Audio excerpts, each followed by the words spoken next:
And we're back after a 1 week hiatus. With 2 weeks ago, our party did some stuff, and then all of a sudden, as they were coming back from their little excursion into the Tarrasque, they ran across some bounty hunters. After a very brief, very poor attempt at negotiation, they decided to go postal and kill everyone.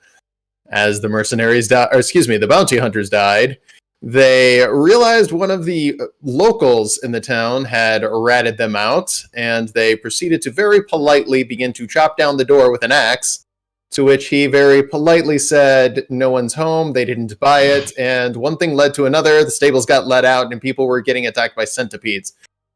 Escalated very quickly, to be honest. They then decided to leave town and head to the Tomb of the Immortal Warrior, a place just south of the Dwarven lands in some of the Hardlands, an area of marsh, large creatures, scary things, and that is where they're headed. Currently on the road, headed northwest. Nope, northeast. I know my directions. To the Tomb of the Immortal Warrior. And with that, you guys are now, we'll call it a couple of hours outside of town. The screams of the locals have died down in the distance. Is there anything you guys want to do, and how would you like to travel? Are you taking the main roads, or are you going to try a more elusive means of travel? Does riding Boris count as elusive? Boris, your war pig, does not count as elusive, although that is a great question. Can Boris hold all of us? No. Damn. He could hold 2 at the most, as long as one of them is not Nala. Too big. You're like 300 pounds. I weigh like 300 pounds and I'm like 6'2", so I ain't offended. That's probably the truth. Fair. Besides, I'm pretty sure I could run faster than the pig. I'm not gonna lie. Pretty sure I could make it happen. That's fair. Uno, could you go ahead and speak with animals and see who Boris wants to ride him? I will walk next to Boris. I don't want to ride Boris. Yeah, so here's the thing, is like, we have like a special bond because we're mates, but I can only talk to him like once a day. It's not like a thing I can do all the time, but I can kind of oink and grunt at him and see what he thinks. We could do like a hot or cold sort of thing. Like everybody approaches, and Flint, you approach. Okay. Can I make an animal handling check? Sure. All right.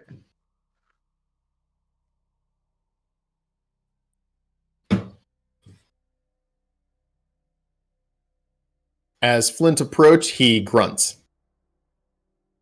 Oh, I forgot to say that he doesn't like that. You got to bow to him first. You have to show respect to Boris. I'm gonna try again, and I will bow this time, I guess. Roll animal handling with advantage. Ooh.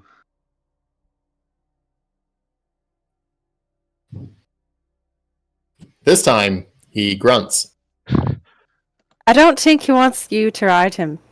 I think it's a bit out of... I don't think he really wants that. Flint is actively disappointed. You know, you can maybe, like, you know, scratch him, like, find him something to eat. Like, after a bit of travel, he might warm up to you. As you look disappointed, he rubs up against you, seemingly affectionately.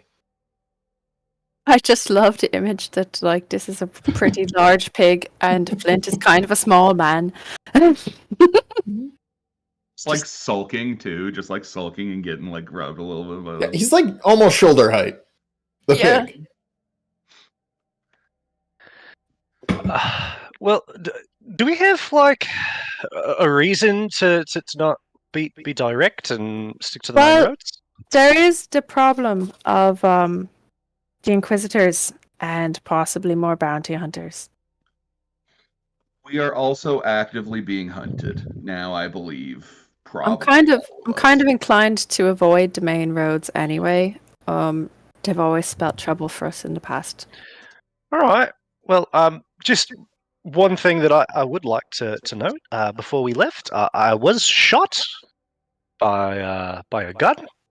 Hurt pretty bad, but Are you okay? I'm trying to be a good sport about it. But Cartanius just starts like patting Uno's shoulders and like checking, like patting him down. Like, are you up? Where are you hurt? oh, it's just kind of like everywhere because it's just spray. Oh, So, Yes, it was the blunderbuss, and as you're patting him, there are little bits of charred metal, and he's got bits of blood everywhere. As was a fragmentation weapon, so he's covered in basically large BB burns. I guess just as long as you all kind of maybe lead the way, I'd like to be right in the middle of the pack, if that's possible. that's fine. I can't really help make you feel any less hurt right now. I'm sorry. That's perfectly understandable. So, Dove, Nala, what are you thinking? How are we getting there? If we're not taking the roads, because I like roads.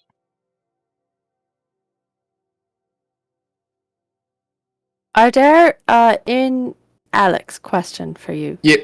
In this area, are there Mhm. any of the kind of what we talked about with the secret signs or anything? Are there any Roll a nature check. okay. Do I recognize anything about where we're heading? Kind of. Would I find us something? Not probably. Yeah, as you look around, hoping to find one of your signs to your signs, you do not find anything that feels familiar or alludes to you that there would be safety or shelter. I mean, y'all want to put it to a vote? We are being hunted. We're being hunted by people that can track us very easily. Whether we're on the roads or not, I don't think it's a big deal. Now, I feel like if we're going to be on the roads, we need to be careful and camp into the woods when we rest. Or if we hear someone coming, I mean, we should be vigilant and, not be out in the open. I mean, the roads are going to be the most direct path to get us to where we need to go, especially considering... Are they? Well, Is there I was gonna say, is there a map from where we are to now? Crossroads, do we have okay. Is there like a straight road that goes there? Squiggly, but yeah, for the most part, it would be an offshoot of one of the main roads going from... There's a main road coming from Dagnar, and then there would be a small offshoot going to the Tomb of the Immortal Warrior, kind of hand railing the white part is mountains there, so it'd be kind of hand railing the mountains, but going essentially more or less directly to the tomb.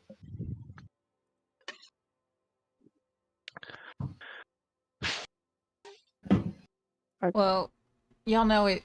I mean, we couldn't take a more direct path, but I had just a fear of us getting lost. I mean, it don't look too far on the map, but which one of us is the best navigator out of all of us to get us there? Might be me. It's definitely not me. It for sure ain't me. I'm I not think what we terrible. should do first of all, maybe, is get out of town and rest, and then we can make this decision. Sure. Who knows, Whereabouts are Kurt? you guys resting? On the road or deeper into the... I mean, you're basically in a swamp. What time of day is it when we left town? It's getting late now. Okay. We should get at least like an hour or two away from town. Done. Yeah, easily an hour or two away from town.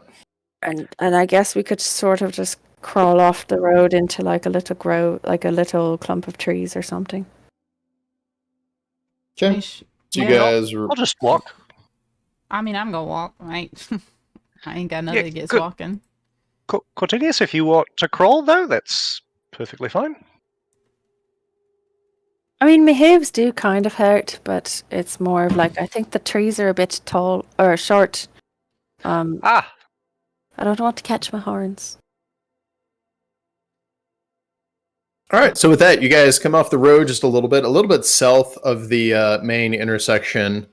You guys are just going to attempt to bed down, Yeah, I think so. building a camp, starting a fire. No fire. I mean, we've got provisions. Okay. It's not like we need to create a fire. I mean, it's warm here. You guys could do all right, and there are no mosquitoes, so it could be worse. Hmm. Still soggy and kind of nasty. You could look for a place in the trees, or just find a place to sleep in the grass. I want to check a thing real quick. If we want to hold on to our provisions, I can get us something to eat before we go to bed, and then we can save our provisions for when we need them. Yeah, I like the sound of that. Is that okay? Mhm. All right, I'm going to cast Good Berry and hold out 10 berries. Good bear. Now, are these real berries? Or are they magic? Yes, Ah, all right. Well, that's awfully They- sweet of you, Court. they are real. But they are also magic. You eat them, and you can have. Well, everybody gets 1 hit point by eating a berry, but also, it's all just sort of it's enough food for a day. I imagine these berries are like this big, I was Grapefruit thinking sized of like berries. weird little like blueberries. I don't know. like why. blueberries. Yeah. Like turn them into a smoothie or something like that. Yeah, I don't know. I was always thinking like a just expected them cantaloupe. was little tiny because the Yeah. spell makes 10, so it's like I get a little. How do you have enough food for a day if it's the size of a blueberry? I don't know. It's It's magic. magic. Expands in your stomach like I rice. created them out of thin air. How did I Yeah, make that makes berries sense out of though. nowhere? But a blueberry filling up your stomach for a day—that is what's lost on me. It's like need- Lambus bread from Lord of the We Rings. need to have an off-stream conversation about the logic. All right. So with Continues. that- I don't know if I can finish the berry. It's could you? all right. You guys bed down. Who's taking watch? I'll take first watch. Yeah, Uno would I'll, definitely want to rest first since he's hurting. I'll take first watch with you, Nala, All right, sounds if good. that's okay. Mm-hmm. Sure I kind of enough. scratched Boris on the chin and let him lay down, hopefully next to Uno. I'm not going to My- make him lay down anywhere. but My goal is that we're spooning, but I mean, we'll see. it's up to Boris. yeah. eventually it probably will become spooning by the time you wake up, but whether it starts off that way, we're not quite sure. And they were Right. tent mates. Changing the subject drastically. Nope. All right. Nah, uh-uh. All right, Nala, go ahead and give me a D12.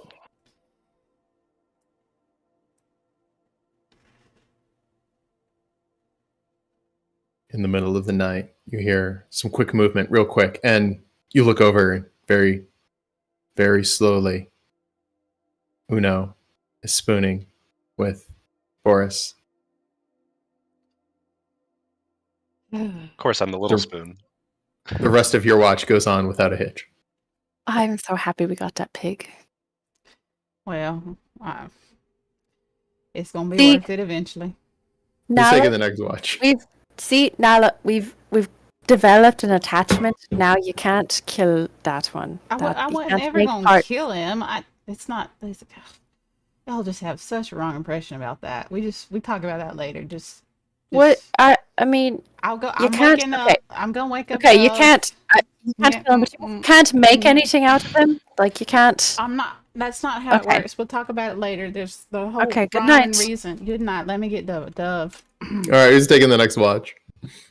I'll be Uh, out. I'll take next watch. All right, I'll wake Flint up and first. Dove. Flint, go ahead and give me a D12 roll.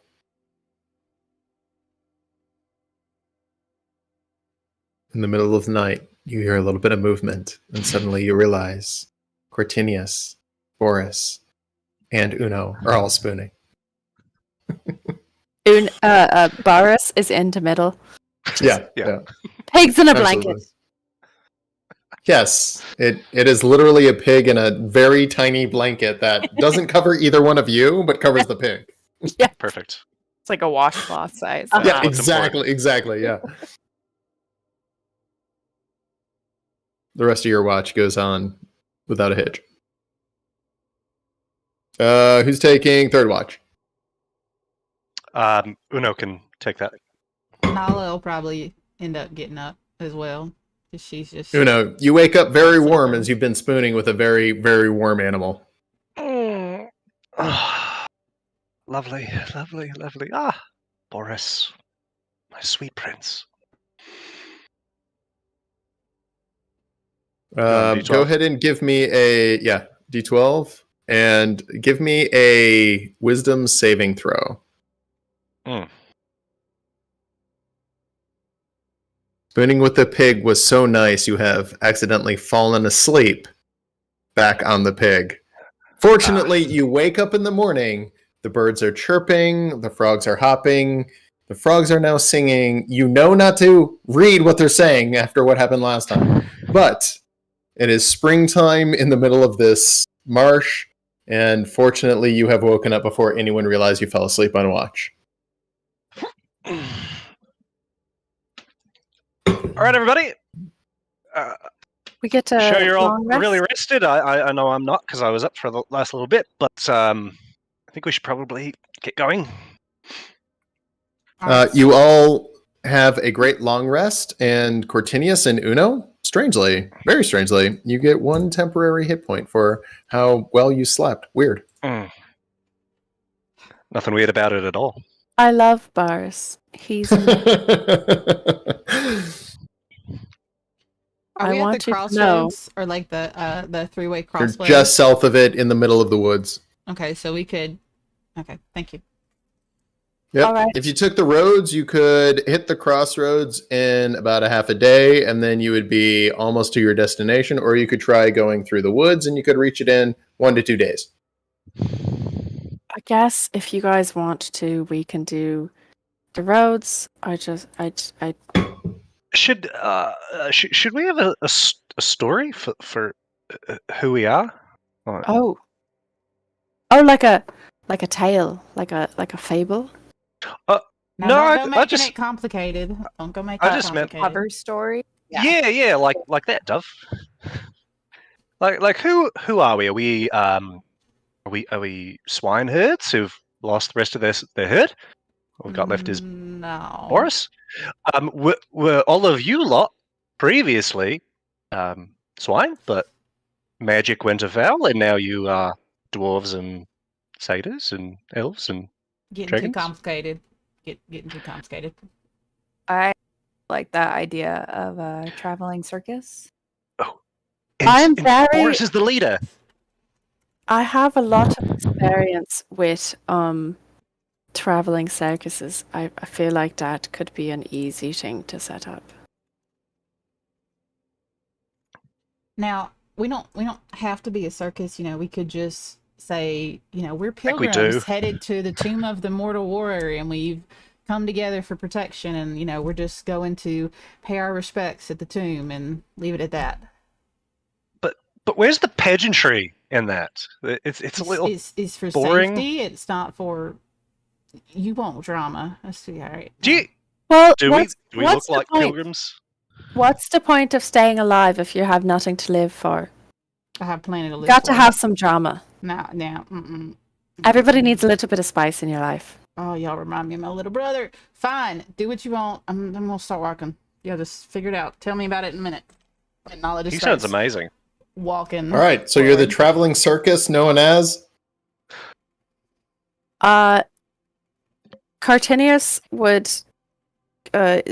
Matilda doesn't know, but Cartinius would remember the name of what his grove masqueraded as, and would reference that. Pretty sure Cortinius would know.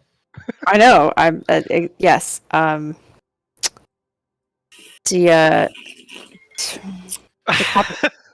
copper bells. The Copper Bells. Yes. Quartz. That Okay. was what we are known as. Quartz hey. copper bells. No. I mean, I wasn't in charge. I just kind of was there. Yeah. Um, You weren't in advertising. It's fine. I thought you guys were going to go with 6 pigs and a swine. So the copper bells. Okay. I would suggest we, just because I mean, it's kind of a known name in some of the smaller villages. It's not Yep. like it's not like it's a new thing. They might not care if we tell them. Okay. Oh, So We the weren't- Copper Bells is headed to the Tomb of the Immortal Warrior. What path are you guys taking? Are you going through the swamp, or are you trying to go north to the road?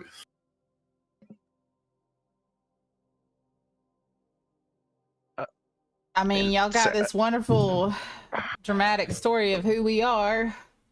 All right, let's just keep on the roads. Fastest, Okay. most efficient path there. Okay. As you guys find your way back to the road, it will increase your travel speed considerably. So with that, go ahead and give me a survival check, whoever's leading this expedition with advantage. I'm not terrible at it. Guys. Who's the best? Probably. Not. All right. And throw a d4, Oh no. Why? because you got guided. Oh yeah. So even though guidance only lasts, 6 seconds, I just imagine every time you go to look for something, you just feel this hand just like, boop. And you're like, oh yeah, there's okay, Moscow's on the north side of the tree or some shit.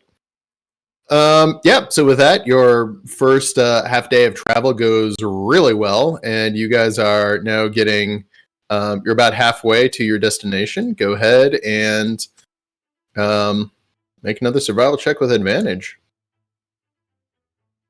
You're doing really well at this. Oh no. I Um, lied.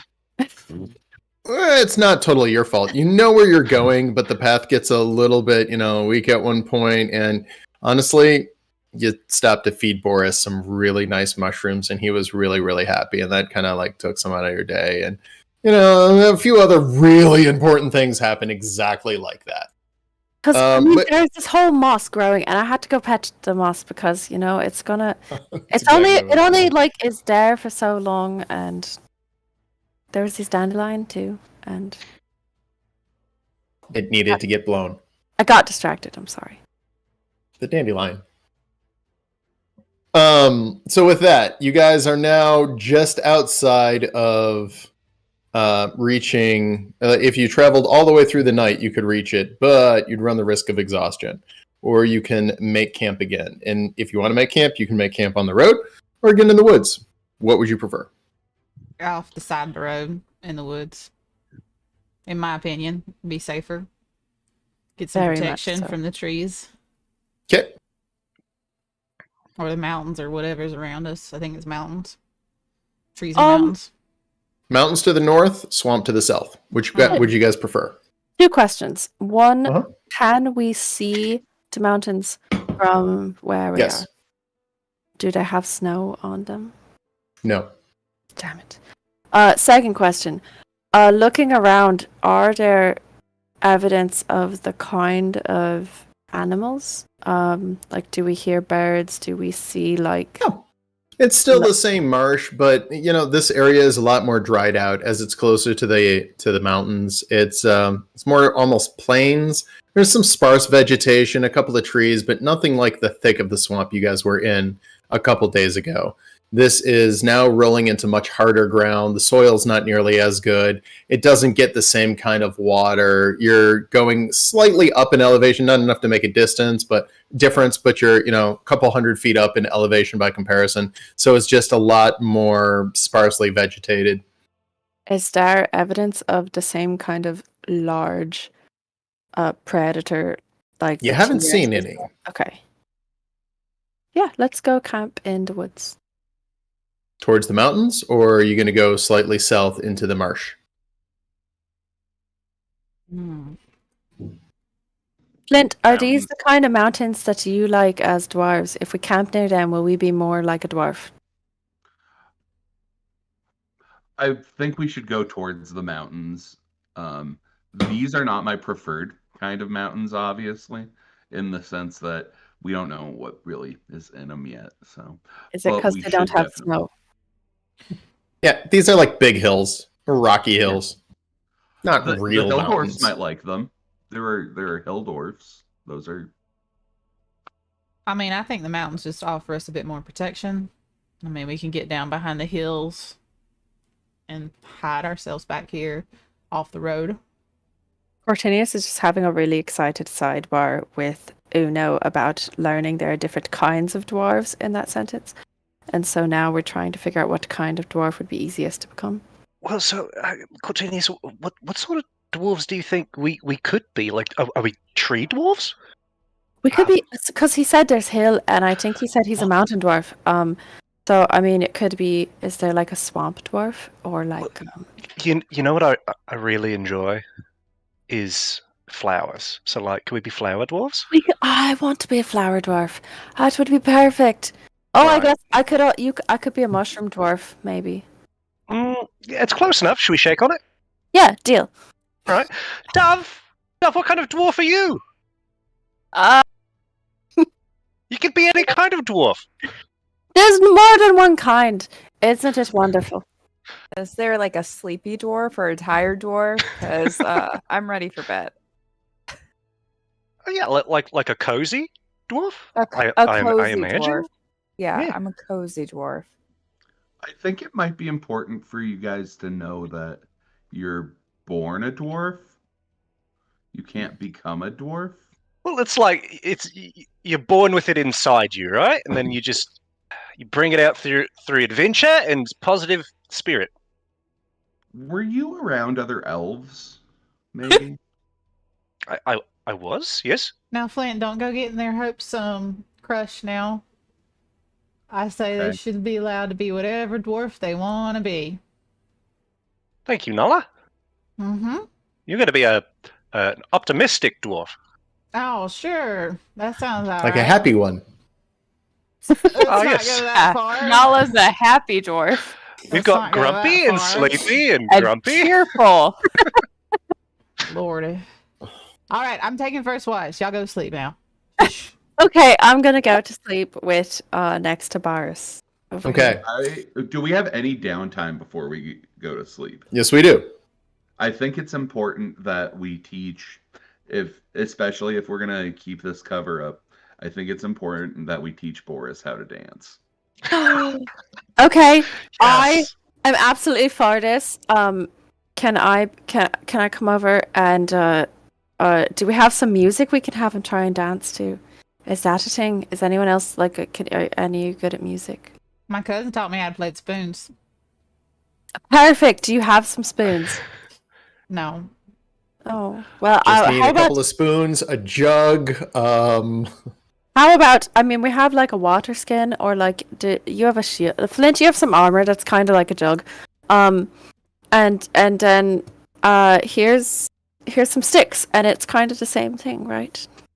I mean, you want me to beat on the armor and keep a steady beat for him to dance Okay. to? Everyone who's playing instruments, roll I- performance here. Before Who this knows? starts, hang on. Before this starts, Boy. I want to cast a Beast Bond with Boris.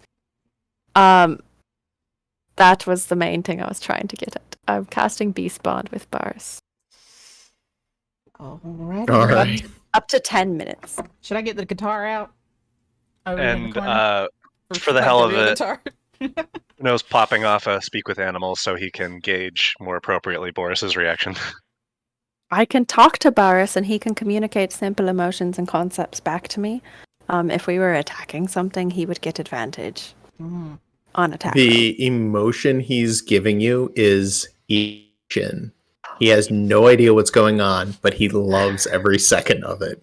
Okay, I'm dancing with Boris still. I don't care. Performance, you said. Let's go.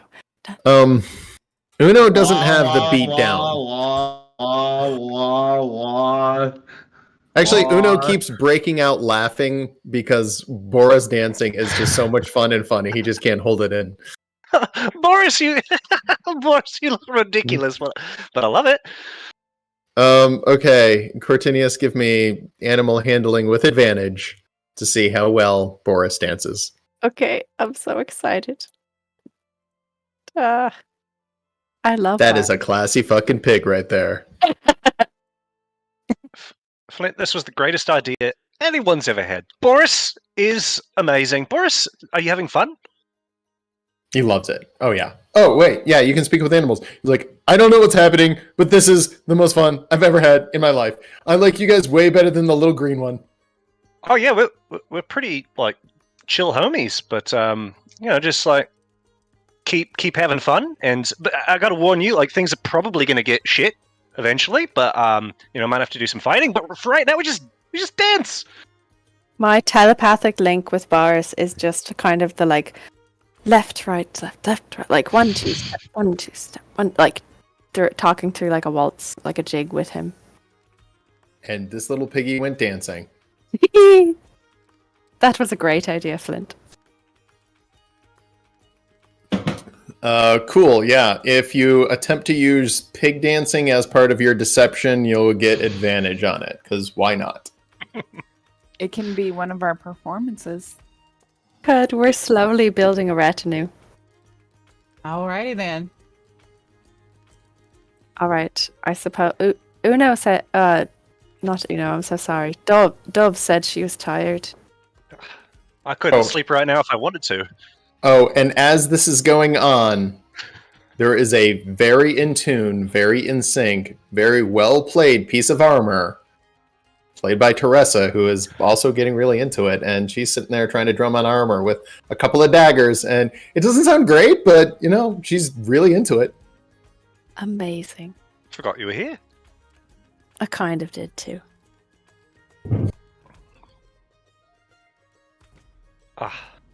That's really sad that we just moved on from one favorite NPC to another. We were like, this one's a pig. It's so much better. Animals are always better for some reason. I don't know why. Look, I like animals better than people already, so... That was not Cortinius speaking, was it? It could have been both. Yeah. All right. Mhm. With that, you guys have your little dance party. Is anyone doing anything else before watch? I assume this takes between 10 minutes and an hour. I I'll like probably- the idea of us dancing for an hour. Yeah. I'll probably switch to playing the spoons, and Nala's gonna start fiddling and working on a project she's been meaning to start. So she'll be over in the corner against a tree or against a rock, depending on what's around. Just working Yeah, away. Cool. Anyone else doing anything? Are we going to start our watch? Who's going first? Uno can go first. He's amped up, and he's Oh, yeah. telling Boris, even though the spell is worn off by this point, he's telling him how everybody met and their adventure with the acolytes and the descending into a giant statue. And very rhythmically, every couple of seconds, Boris goes grunt, grunt, grunt, That's perceptive pig. grunt. Do you need a watch roll? Yep. And late into the night, you start getting sleepy. Boris has already gone down. He's so warm and kind of comfortable. Mm. I'm up Alright. with him, aren't I? Yeah, I'm up with him while he's asleep. I'm over leaning against a rock, watching. Okay. So even if he falls Alright. asleep, I'm not going to actually wake him. I'm just going to let him sleep. Fair. Go ahead and give me a d12.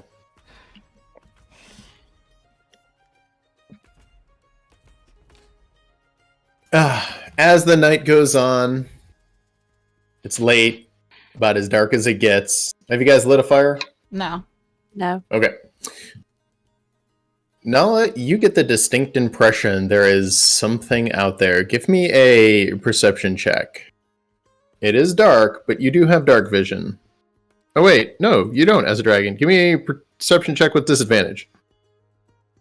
I shouldn't have fallen You know asleep. what? I really want to go back and look, and I feel like there was this thing that someone wrote out beforehand that told me who had dark vision and who didn't, and it was changed before we started what we were doing. Yeah, I went with rules as written on this one because there were some complaints. So RAW, dragons don't have it,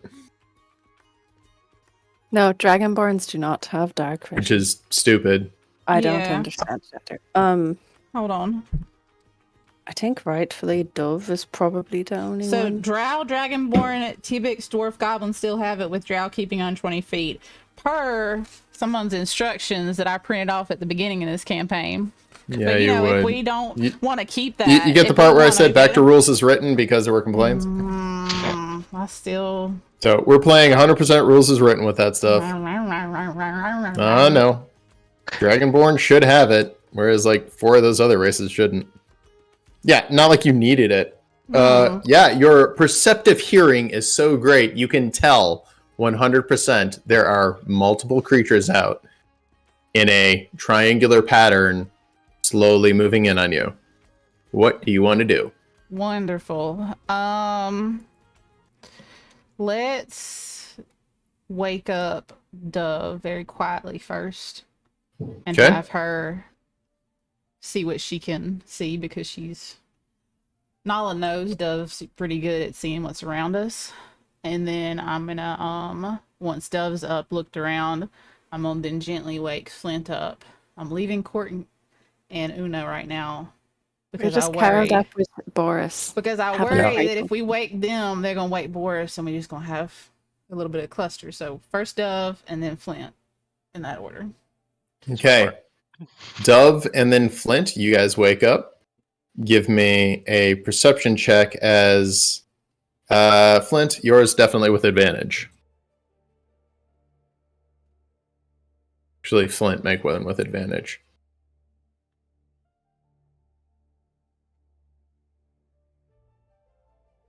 Dove, these creatures are close. They're small, they're heavy. Flint, even with your crappy perception roll, you can tell there are dwarves closing in on you. Multiple of them. You hear the familiar chink in their armor, their footfalls. It is very familiar. I'm gonna. Are they within 120 feet? Oh, yeah. Okay, I have dark vision for 120 feet from Yep. Stagger and stuff. I'm going to. What's your business? But I'm going to say it in Dwarven. Oh, Yeah. with that, Take awake Uno and Court. Yeah, Dove and I will gently wake up Uno in Court and try and make Yeah. sure Boris doesn't go crazy. as I'm you ready for my say, watch. what's your business in Dwarvish? It responds with, friendly! I'm going to make an insight check if that's okay.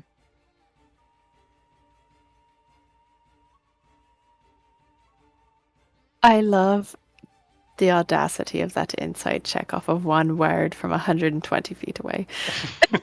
Well, they're 60 feet. Your dark vision is 120, and based off their mail, their equipment, and their stance, these are military. Now, Dwarvish military is considered a professional military, but 3 of them? What do you want? Dwarven. Saying that in Dwarvish or common? Dwarven. Dwarven. Just wanted to see who you were. There's some creatures in the woods. We're gonna come out now. We expect no funny business.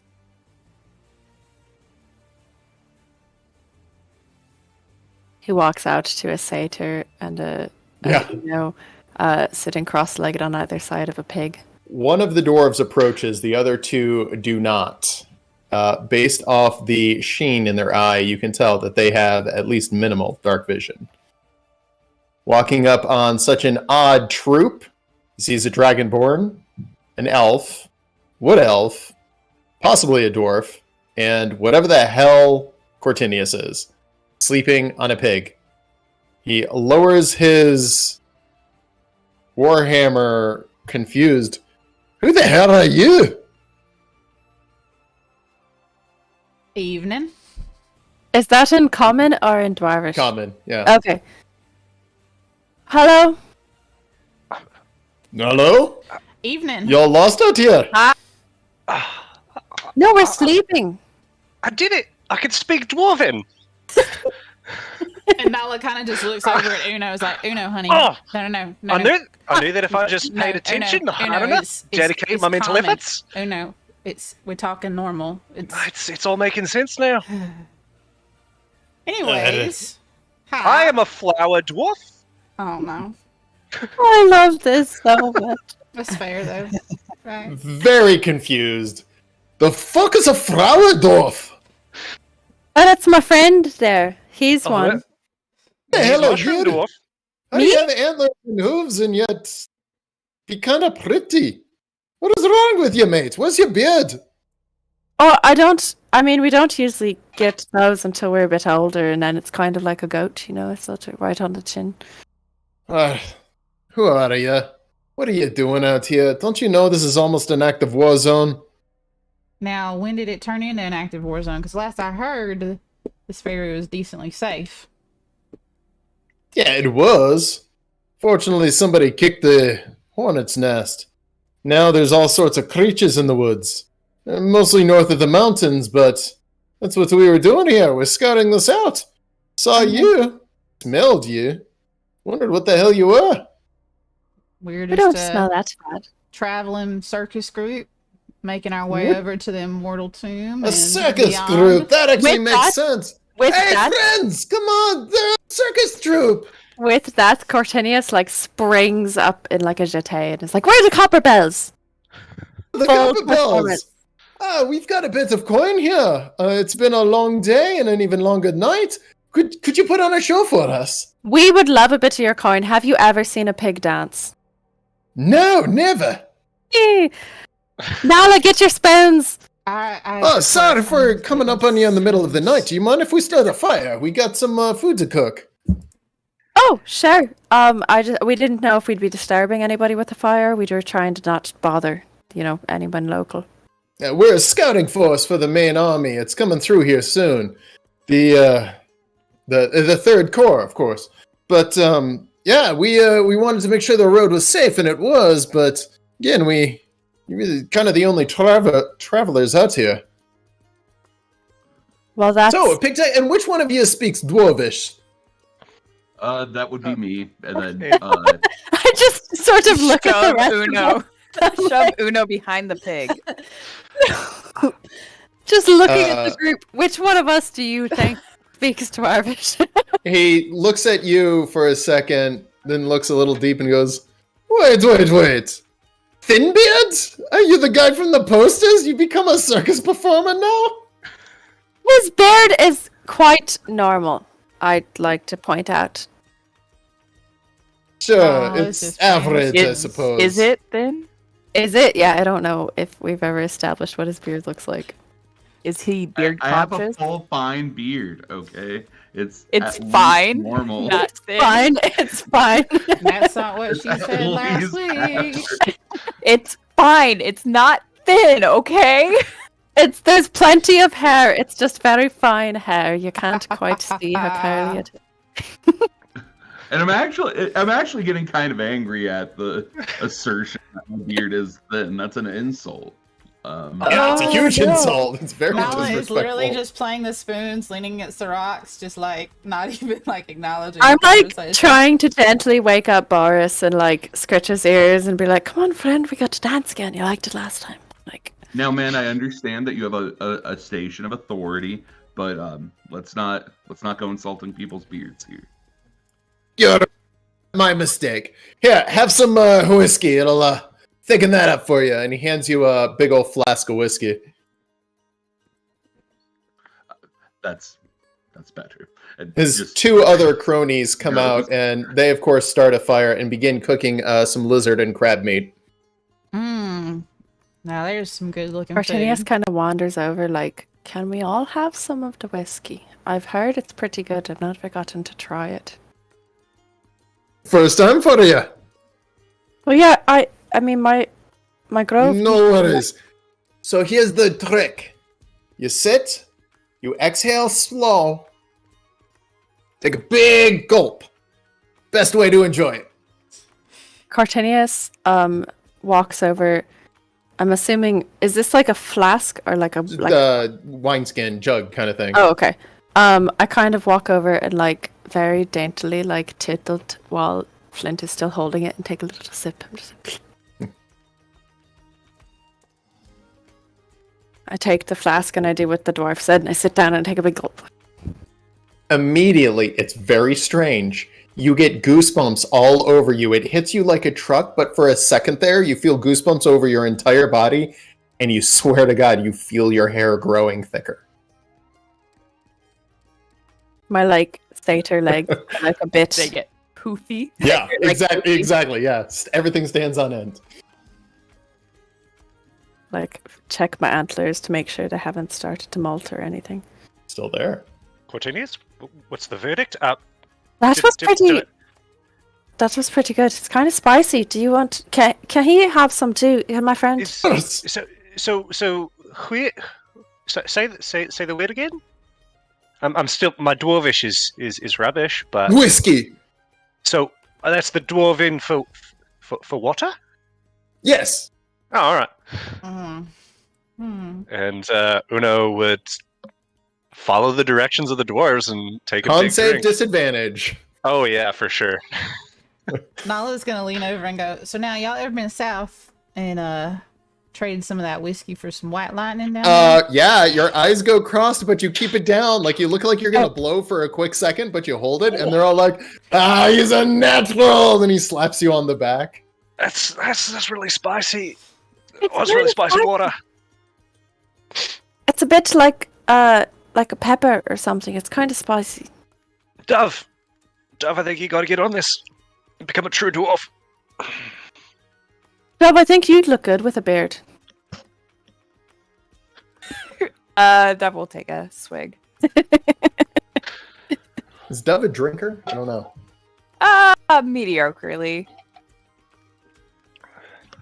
Give me a Nala con is, save real quick. Gonna ask them if they've ever been down south. Of course, we've been down south. Where you asking? No, I'm just curious. You know, we occasionally trade some white lightning for y'all's whiskey. I was curious if y'all had a taste of that. Dove, you hold it down just fine. Not in a long time, but yeah, we're dwarves. We've drank everything under the sun. Man, I sure missed some of that.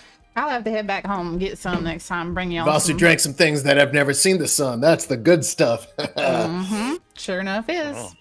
My name's Maxwell. Forgive me. These are my two cronies, Private and Sergeant. That's your Ah. names? No, they're the ranks. Oh. Yeah, dwarven names. It's a military thing. Don't worry about it. But know this. We're scouts. The scouts are designed to go into places. We meet people. We learn things. And you are a very interesting troop, which is why you're here. And don't worry over there, poster man. We're not here to collect a few bucks on you. We've got much bigger fish to fry. There's a military action going on, and I mean, 100 gold for a bounty? I've almost never seen something so low. Now, y'all were saying about that war a second ago when y'all first arrived. If you don't mind, we're traveling. We're always willing to share some news. You mind enlightening us? on what's been War's going a on? big word for this. There's a nest of these Crichton crab critters. Some people kind of kicked up the hornet's nest. They're all pissed off. So the third corps is coming in. We've got some new and interesting weapons we want to test out, and we're gonna go roast some crabs in the next couple of days. Cortinius sounds suddenly mighty feels a interesting. little bit bad about the crab meat that they're eating. Where? I'd like to ask them where they're from. All over the dwarven territories. Sergeant there is from Dagnar. I'm from a little bit up north. Where are you from? I'm from Dagnar as well. 10 minutes. Hey, are you that guy who's always talking down about the technology? I mean, talking down is a strong word for it. I just Is it disagree strong with but some- accurate? Weren't you saying that we need to go back to the old ways or something? Magic needs a resurgence. I mean, that's an indisputable fact, but Here. Here's mean, the thing magic- about it. If I can't cast, then that means no matter what, I can never be as good as somebody who can't. So why would I want to go back to the old ways? I'm just saying, the common dwarf, it's not in our best interest. because you can learn, it's only a matter of discipline. I couldn't do Hey, rune magic. I'm with you. I'm all Now I about discipline. It's my life in the military. But 5 minutes learning one of these new things that I can burn down a forest. Spend 10 years learning how to cast a fireball. It's not worth it. What can- does you can burn yours? down a forest. Oh, have you not seen some of the new things that Technocracy is building? Oh, when the third core gets here, you're gonna be impressed. You're gonna walk back all that magical talk you're talking about. Do I know what the third core is? It is a new part of the military, bragging about new, interesting, and science-based weapons. But it is military, so they don't advertise what they have until after they've used it. And they are untested. Cartinius looks horrified.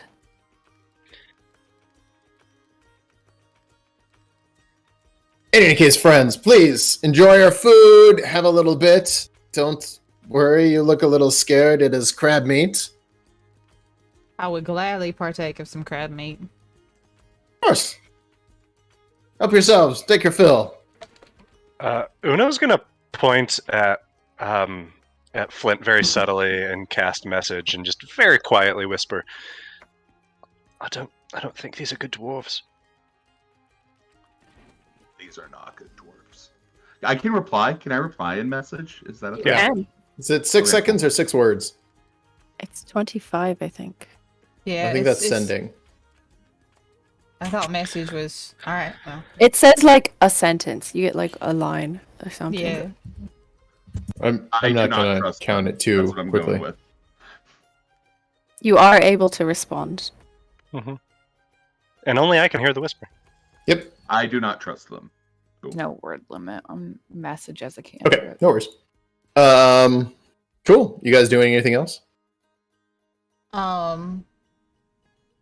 Cartinius just went from like was real enthusiastic about the whiskey and dancing at a fire to they talked about burning down a forest excitedly, and Cartinius is just very uncharacteristically quietly sitting next to the campfire, holding a cup and like scritching the pig, not saying. The dwarves eat and drink for a little while and then remember about the dancing pig and look at you, Cortinius, go, oh yes, I would love to see you and the pig dance and Thin Beard over there if we have him.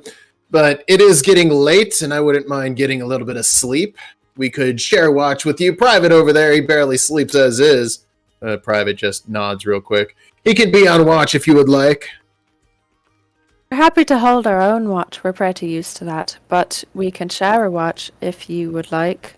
Of course, of course. Perhaps I'm we gonna- may entertain a bit if you wish, not tonight, then tomorrow, but we would be happy to be on our way in the morning because we are trying to kind of make our own way through here. We don't really want to get caught up in bothering your patrol, you know?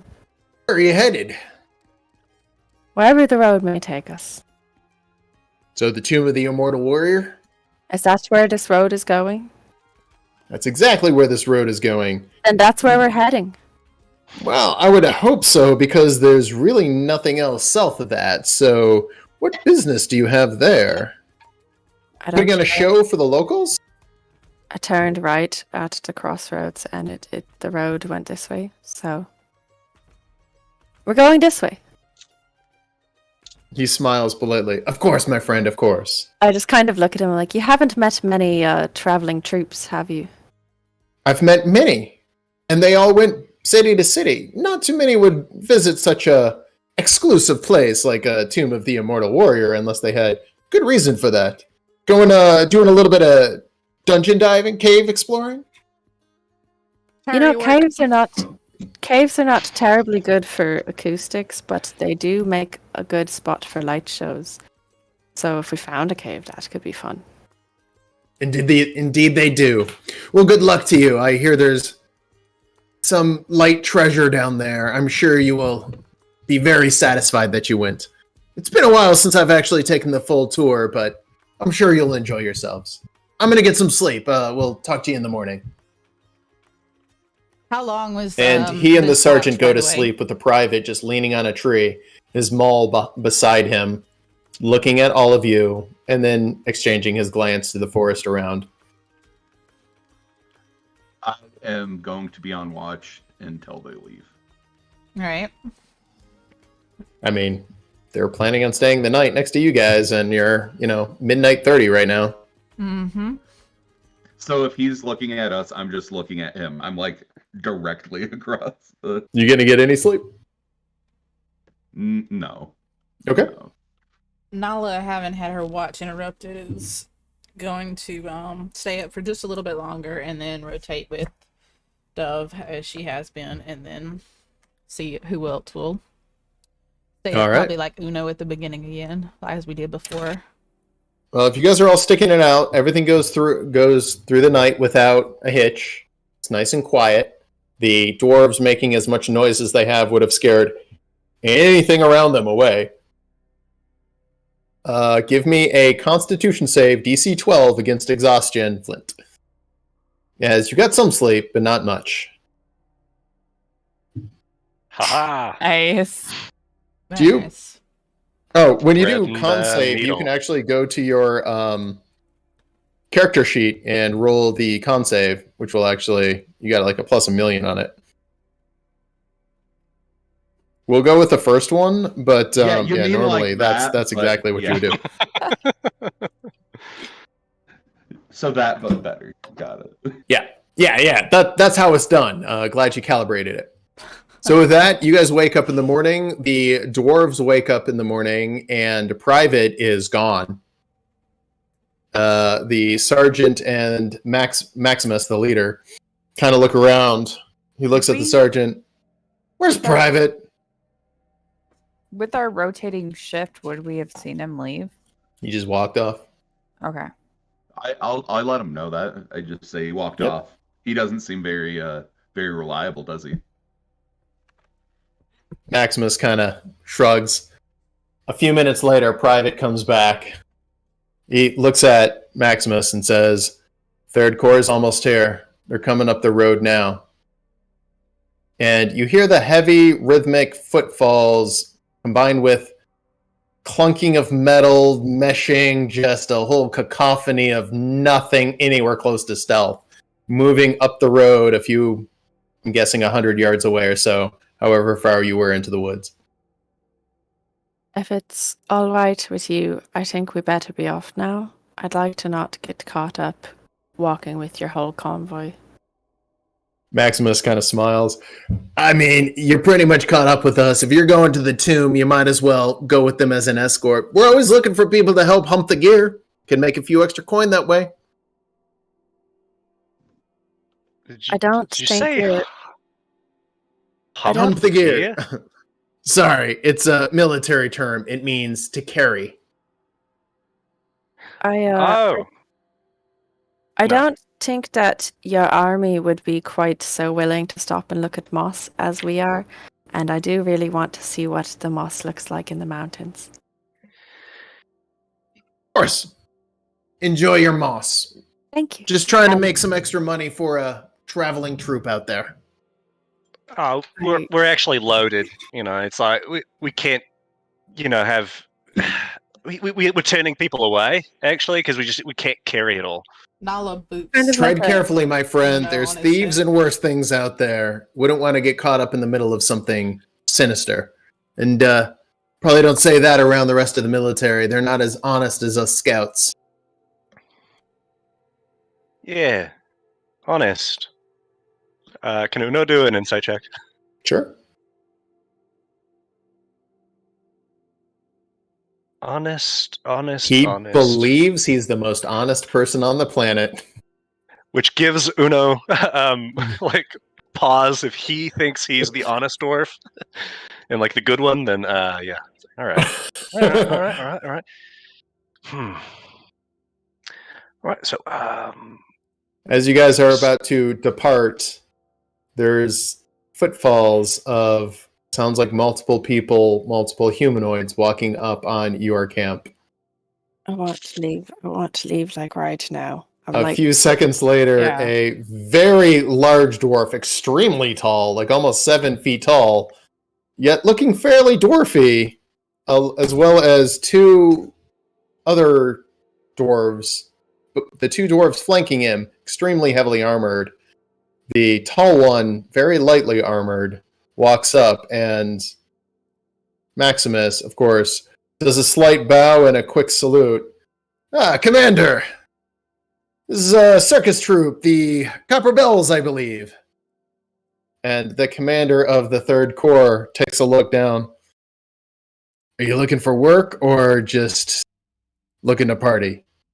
I was just looking for some moss, honestly. Got plenty of that. Where are you guys headed? well, what are you working with? You working with like sphagnum? You working with hanging? You working with like You have lichen? Yeah. Lichen? How do you say that? I've only read that word. I'm It's- sorry. We're headed Um, down this I path. didn't know you could read. Just Like, making our way. We just took a right turn, sir. Just Our, seeing what our we can friends see here- as we go on. There's Do you- rumors that there's mountains with snow Right. on them. And Stop I- talking, all of you. Dwarf! yes. He looks at you. You're the one from the posters, right? Here's the deal. I'm not going to turn you in because you're not worth it. Who are these people? Where are you guys going? We're a circus troupe, and we are going to the Tomb of the Immortal Warrior. And I'm gonna say it in Dwarvish, and I'm gonna purposefully leave out anything that any like positive formality. Like I'm not gonna refer to him by like a title or anything Sure. in using Dwarvish. informal language. He's not using the honorific. He's Yeah. using the to form, not the usted. Yes. Tunabu. Right. Well, if you're headed to the tomb, we got some extra gear that could use carried. How would you like to help us? We wouldn't. We will be on our way. And I He just- kind of kneels down almost in your face. Listen here, friend. I'm trying to do you a favor. You've been called beardless by the majority of everyone. Do you want to hang out with these clowns? Or do you want to try to regain your honor? I could regain it by taking your beard. Are we about to fight an entire army? Is that So- a challenge? He stands up. Are they still talking in Dwarvish? Yeah, none of us. Yeah, are that's what together.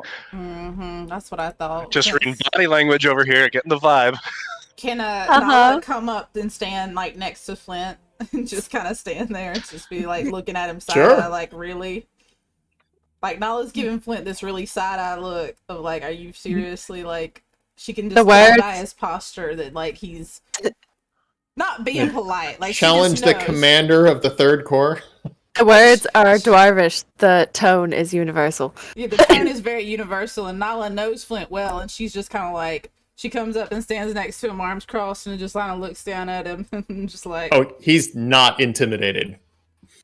no, she's not trying to intimidate. She's just standing Okay, next okay. to Flint because she don't want him to do anything stupid right now. Seeing Nala do this, Dub will reach out and cast a little Spare the Dying on Flint. How long does that last? Not very long. It's just more Like a for the minute? feeling. Yeah. Yeah. Could be long enough. It's not going to take a while, I hope. But he called me beardless. I can't like. I just, I don't know what's happening because it's in Dwarvish. I'm gonna tell. Okay. So I'm gonna tell him that for the benefit of my friends, I don't want anything to happen here. I will forgive the trespass against my honor if you'll just move along. Go about your business, and I'll go about mine. He pauses for a second and looks at his men, who definitely understand you. He leans in close and he kind of whispers, "The only reason I'm accepting that is I don't want my men getting hurt fighting. It would set a poor example fighting something so meaningless as this challenge." Fuck him up. He stands up and begins walking away with the other two heavily armed dwarves laser focused on you, ready for you to do shit, because he just did the insult drop mic and walk away, and he's ready for you to try to attack, or they're ready for you to try to back attack him. Just us. What's that? What about just us? You and me. He stops for a second. It's been a little while since I fought one-on-one.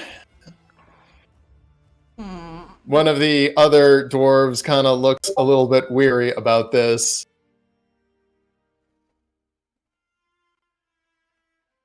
What say we make this interesting? My troop always likes a show. You're a circus. Come with us to the tomb. We're rendezvousing there. We'll do a one-on-one fight. We could have a little fun with it. Is he speaking back in Accepted. common yet, or is he still Accepted. speaking in Dwarvish? Interesting choice of words. He doesn't. Well, he kind of starts flexing out. Sounds like we have a challenge.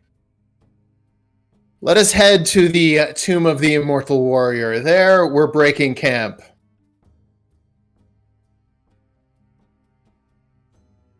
He walks off, and the other two dwarves are just kind of shaking their heads. And they've been Artenius speaking in is just- Dwarvish. I just want to confirm this. Yeah, Dwarvish was will that come on. all in Dwarvish? Yeah, that was all in Dwarvish. Oh, great, Nala, great, as she great. sees them start to walk off, literally turns, grabs Flint by the shoulders, and go, "What did you just agree to?" Artenius is standing in the middle, just like, does this mean we don't get to go look at Moss? Oh, no, We no. can look we'll look at Moss. as much moss as you want to on the way. Don't worry about that. I think I just have something that I have to take care of. No, In the direction we're going You're not anyway. telling me what you just did and agreed to. What did you just agree to? I'm just gonna fight that guy. Oh, fuck. That guy! Hang on, that guy! I point upwards. at him. Artenius is a tall man. That guy! How That- far away are they? They're walking away now. Can we just dip? Yeah, can we just... Like, we how can do just we- leave. Oh, doing yeah, that. because, I will. dipping out dove's gonna work great when we were headed to the same tomb as them. Ooh. Nala says to her, like, very sarcastically. We were just kind of going there for fun. Like, I mean, it wasn't like an Hold on. important spot, right? Hold on, Like, what? It Yeah, was, but, wasn't it? Hold on, did we Was it? forget the whole reason why we were heading here, or is it just me? I mean, maybe. No, I thought we were going to the dwarf lands, but then Yeah, I we were thought like, hey, why we're- not just pop off at the tomb for a minute Yeah. just to see what's what? Well, the tomb, we were going to try and figure out more about how he Yeah, banished see, gods. Yeah, the Immortal Warrior. yeah, Yeah, now, yeah. Dove's getting it, how he banished the gods, you know, those Uh-huh. weird, creepy... Oh, yeah, right. Oh, the Um, Exile then- Knights? And then The same? Nala grabs, what's her name? The Cressa? Cressa. She Tressa. grabs Cressa and pulls her over and says, "You know, this one and her buddies, y'all remember this situation?" And she's kind of like shaking Cressa next to her. Not like meanly, just kind No, of no, like holding no, her no, shoulder. yeah. If we go Oh, yeah, now- it's all understood, yes. If we go now, we could probably beat them there. I mean, we probably walk a bit faster than all of those people. You know, But- They're a bit short. Most of them. That one wasn't. all right. So wait, Halfling could take him. Flint, I have a question. Are you the only dwarf that's not like that? Where I'm from, the people have forgotten the old ways. And I hold to the old ways, which is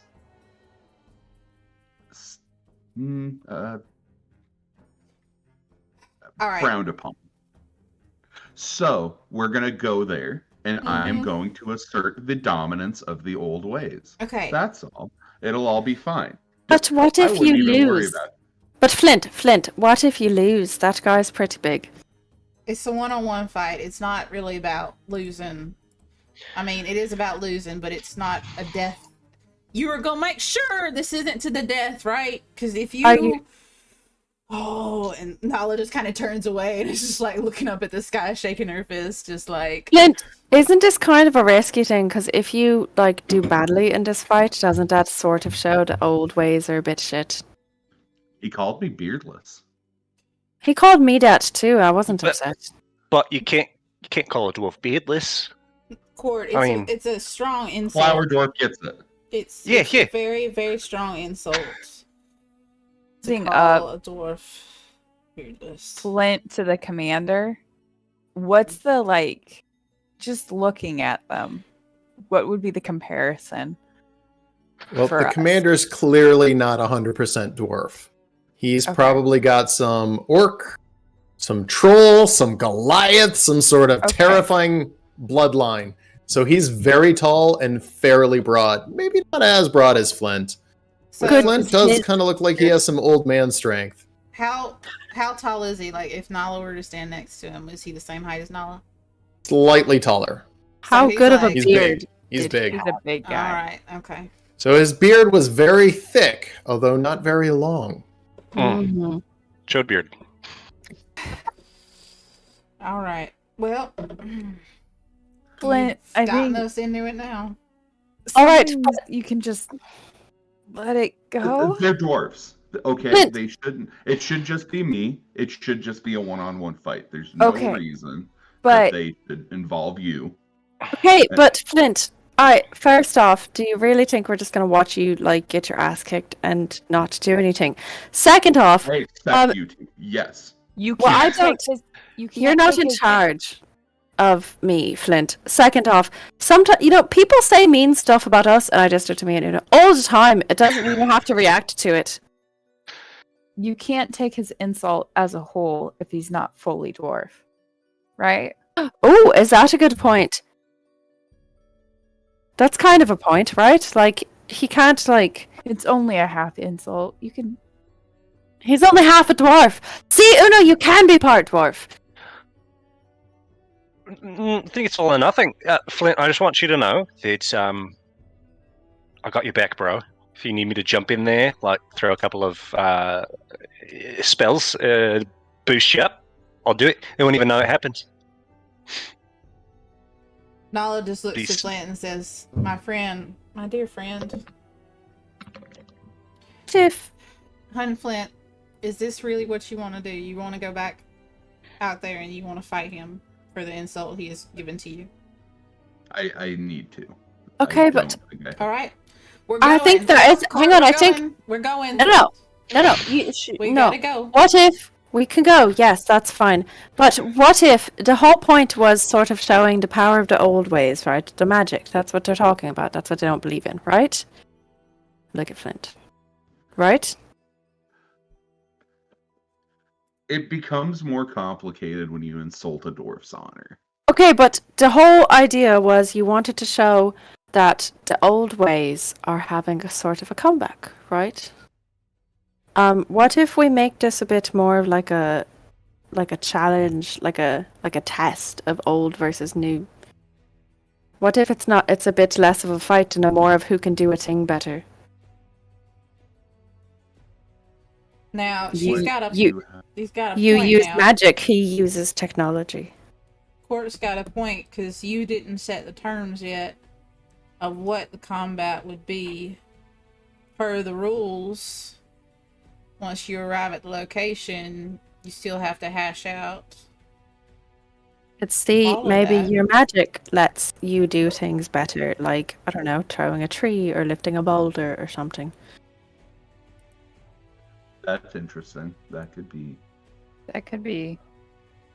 that could Nobody be- gets beat up that way. Why are you all so confident I would lose? I didn't No. say, I said Flint. nobody. Flint, I got your back, mate. I think you can take him. I've seen you. You get Wait, Proper hon, big. It ain't about I whether you didn't- win or lose. It's about if you come out of this alive and whole and able to continue on the journey, my darling friend. uh, But also, Whether if you win or lose, okay, if you lose, like things are bad, you're in bad shape. If you win, we've pissed off an entire army. That's a bad thing. Or we've gained their hold on. respect. It's gonna probably end up being more the respect thing, if anything. Yuno's right. It was a fair challenge for an insult. If I know anything, it was spending time with Flint Hunt. They ain't gonna care if he kicks their butt or not. I still think we should try and make it not a fight and more of like a challenge of Well, we gotta get Like- there first. abilities. All right, but can we not walk with them? Nah, we don't have to walk with them. I will not walk with them. We Cool. we will. Are you going in Cortinius? front of or behind? They're not very fast. You guys are less than half a day there. They're a full half a day there from the destination. Yes or no? I was just going to say that I think that when we're discussing dwarf issues, it's important that we listen to dwarf voices, and we just be as good of allies as we can, in whatever shape that might be. I know we're all dwarfs in training, but I feel like I've got to default to Flint on this.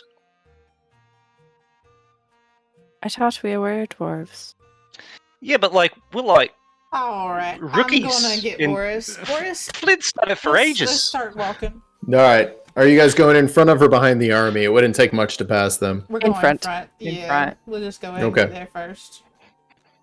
All right, you guys arrive in the Tomb of the Immortal Warrior.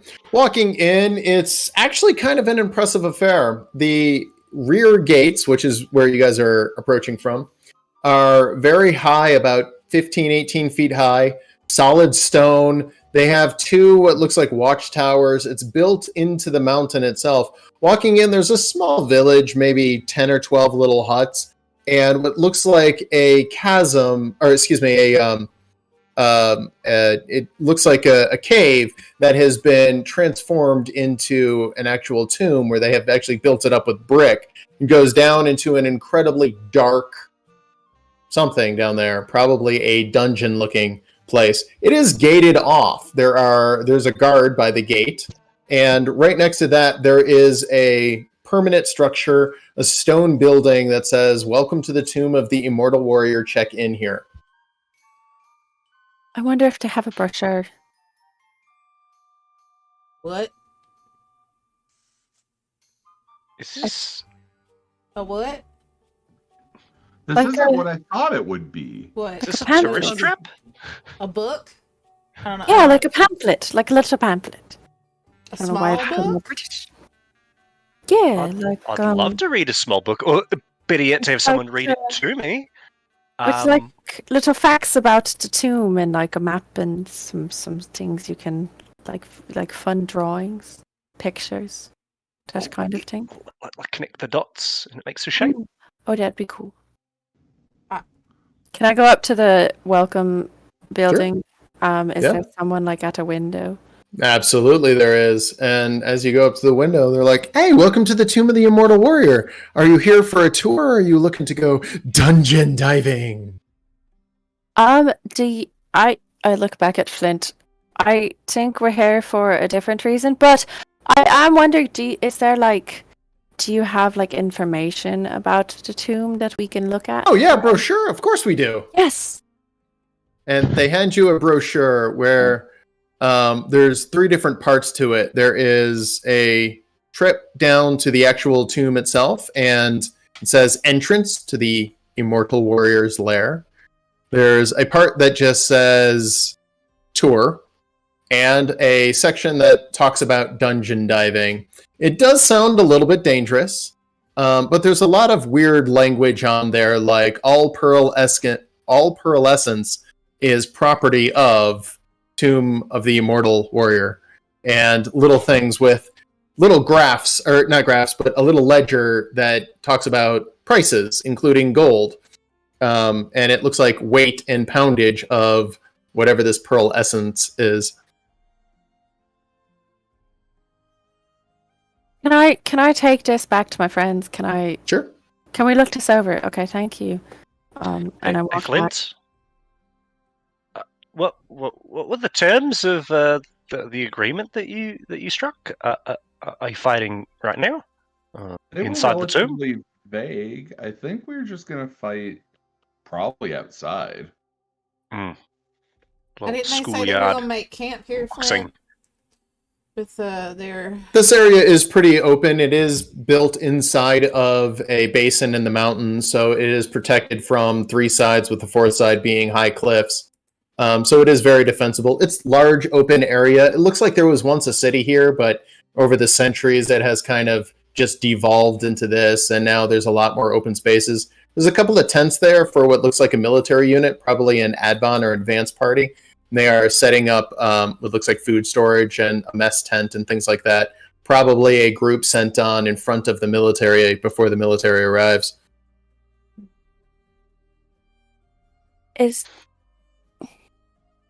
Do we just wait for the mean guy to show up? What do we do, Flint? Did you find your little booklet, Court?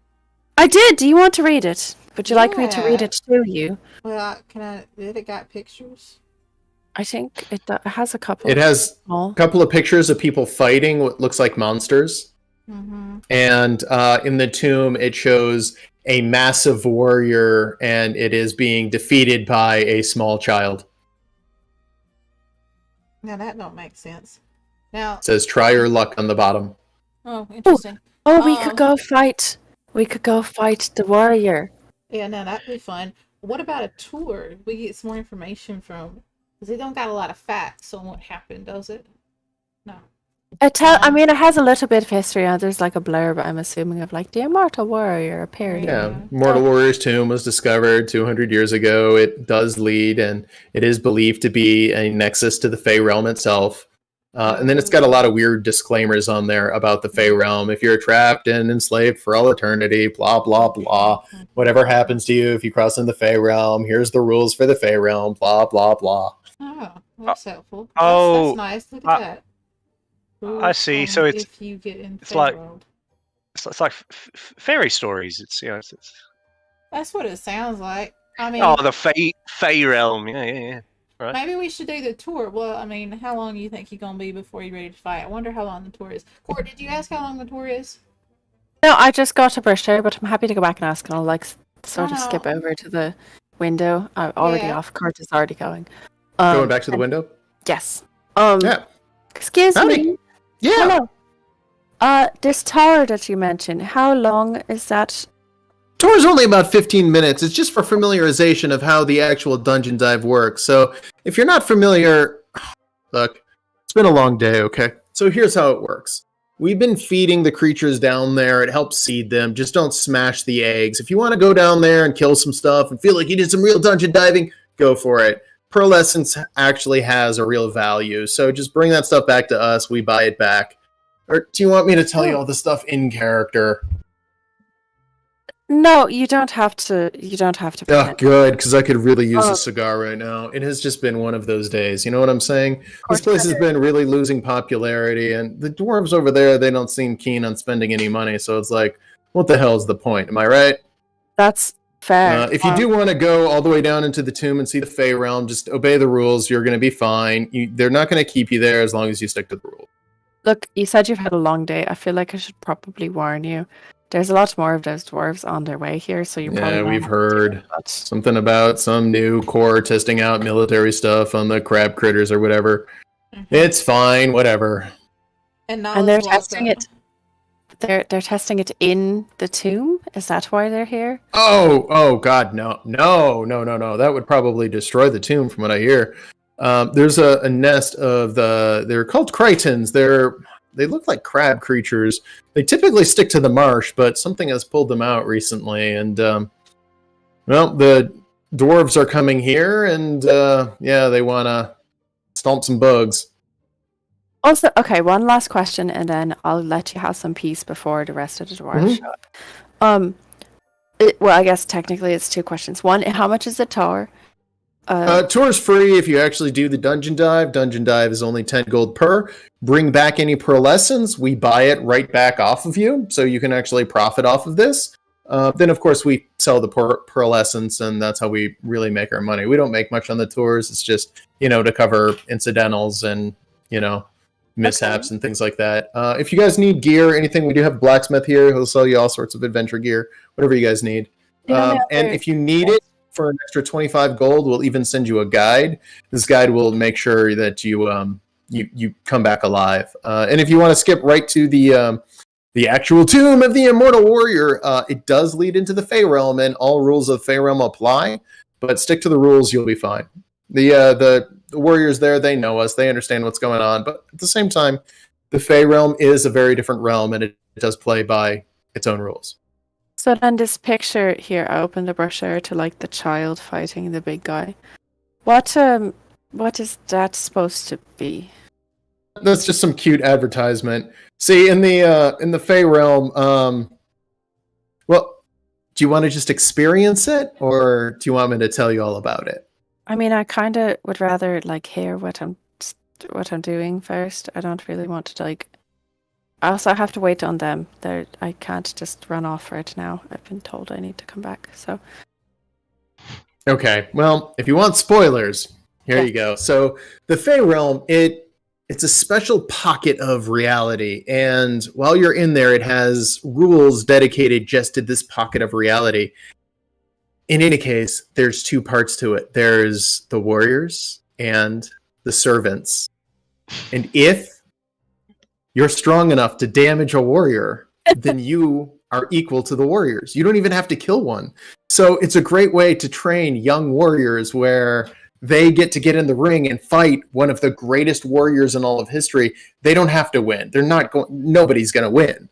All they have to do is a little bit of damage, and then they can walk away knowing that they were a warrior. is that It's a fun little game, but there are some additional rules in the Fey realm, which is why we have these disclaimers and want you to go in prepared. is that why it's an immortal warrior who has a tomb, because you can go to where they are? Yeah, exactly. Okay, thank you. That's been really helpful. You're doing a lovely job. I'm gonna go back to my friends now, and I skip away back to Nala. Nala's been slowly reading over the the Fey rules, trying to understand why there's so many rules for some place that she's never been before.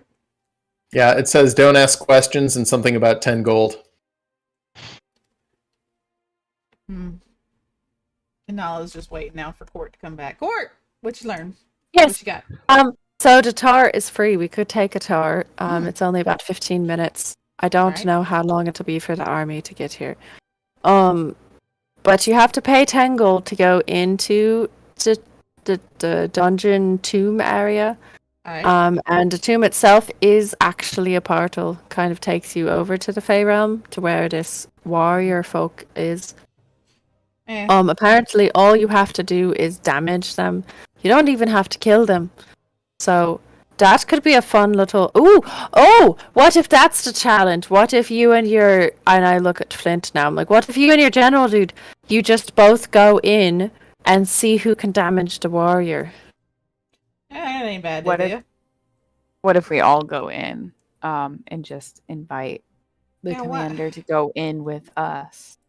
And if then something leave him there. happens to him, Oh, we leave him there. That's a great idea. But like, Do that. Like, when you say portal, I don't know. like- Nah. the Fey realm's not. It's not a real place, is it? Apparently. Well, sure enough, sounds like it the way this brochure and Court's talking. But I mean, they say it is. I don't know why I wouldn't believe them. I mean, But that they just want to make money, right? Trying to I get mean, gold. sure enough, it could just be a cave, and they just walk us in, and then they got actors or something, or people, you know, true. there's- Could be performing. fake. There's some like a doorway made out of stringed beads that you push it aside and you walk through, and then you That sounds like That would fun. be lovely. I like string beads. That would be lovely. Anyways, But I don't know if we're supposed to listen to the dwarves about dwarves' problems. Shouldn't we listen to the Fey people about the Fey things? what's the person at the little kiosk there? What were they? They weren't dwarves. Wasn't a dwarf, so what were they, Alex? Gnome. Gnome! Well, y'all, I mean, Flint Hunt's the one that's gonna make the final decision here. He issued the challenge.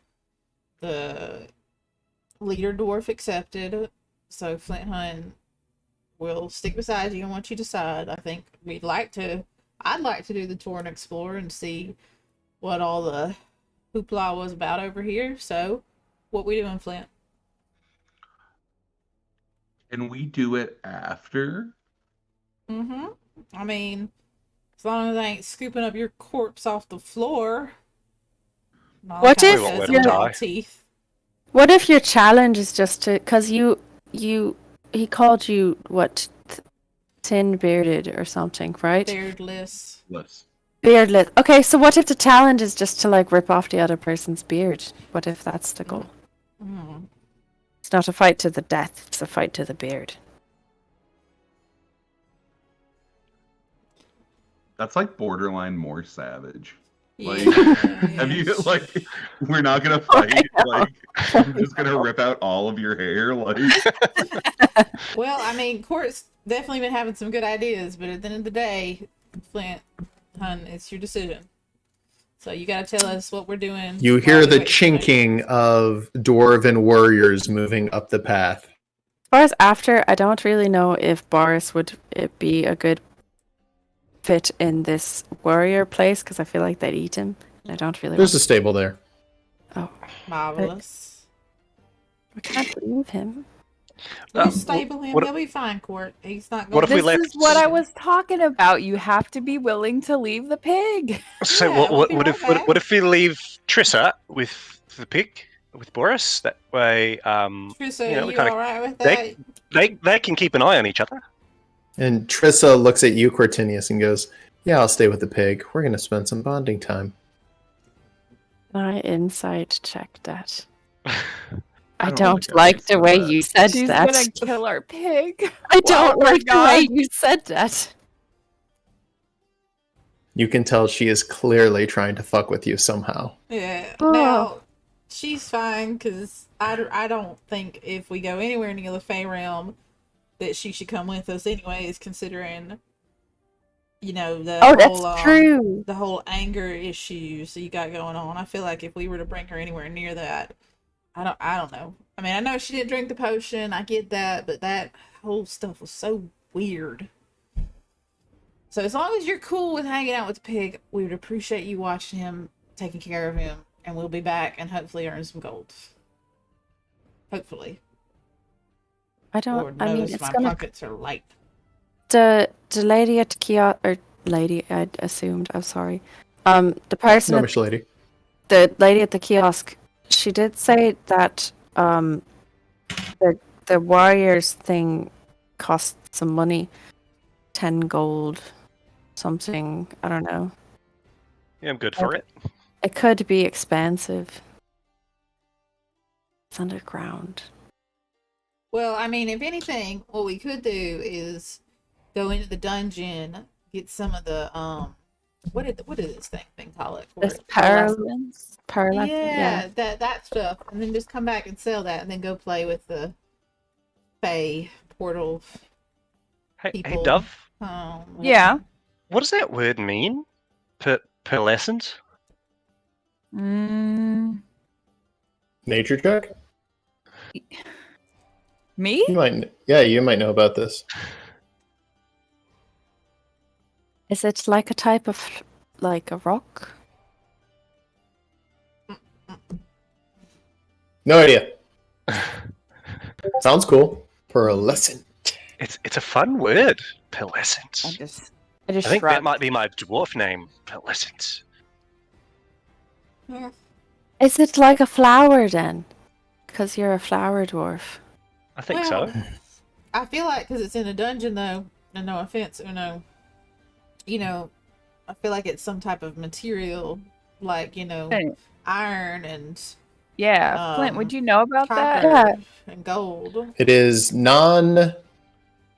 Rock. It's not. It's not metallic. It's not rock. No, it's Okay. more nature based. Okay. Why would I be offended by that? Is it a bit? Is it kind of like a mushroom or something? It is not mushroom. It sounds like it's probably a mushroom or a flower or something like that. So, I mean, if it's not a rock and it grows in a cave, it could be a mushroom. like a crystal. A few minutes later, Maximus walks up to you, Flint. Goes, "Hey, you didn't run! All right, boss wants to fight you. We're going to the tomb. We're gonna fight in the Fae. You coming? Oh, we have to go in there. Boss is gonna pay your way in, dwarf. Rest of you gotta find your own way." Lovely. I mean, we Alright. could let Flint go in by himself.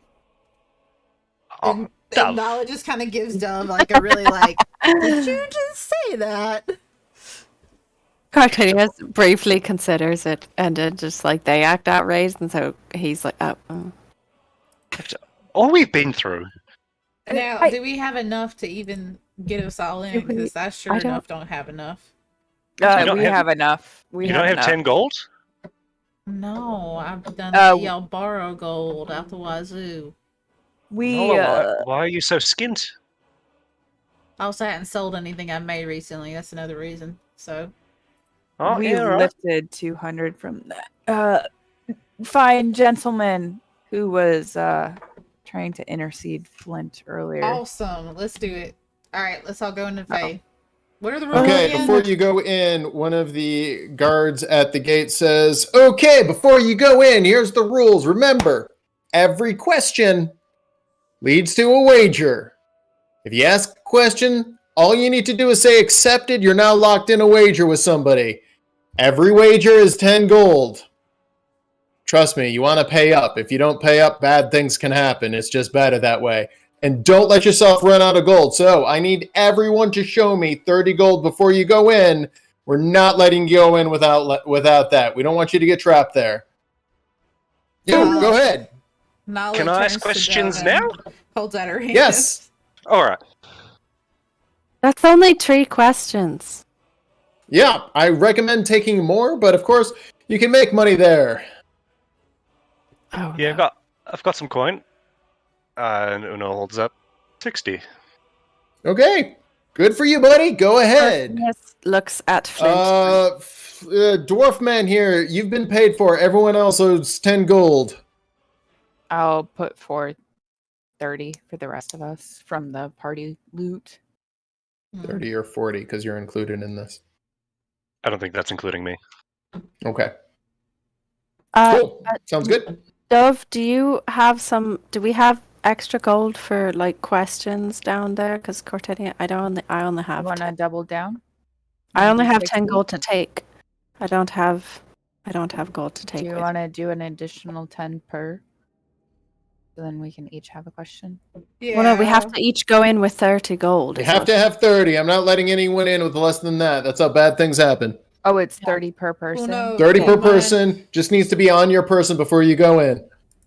For your own safety, trust me on that. Remember, every question becomes a wager.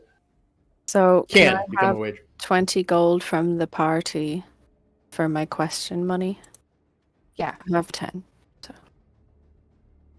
All right. Little Nala, dear do you kangaroo need man, cover? you're at 30. Go right ahead. And he kind of Yeah. lets you slide through.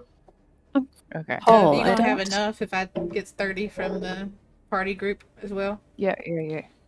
right. I'll take All right. 30. Looks like the rest of you are good. Go ahead, have a good time. And a few seconds later, the leader of the Third Corps shows up with his 2 cronies. They flash the gold and then pay for Flint. He kind of nods and they pass right in. You can tell they've been here before. That makes sense about how he got so good at fighting, if this is how you train warriors. But like, another thing that I was noticing is that like, there's 5 of us and there's only 3 of them.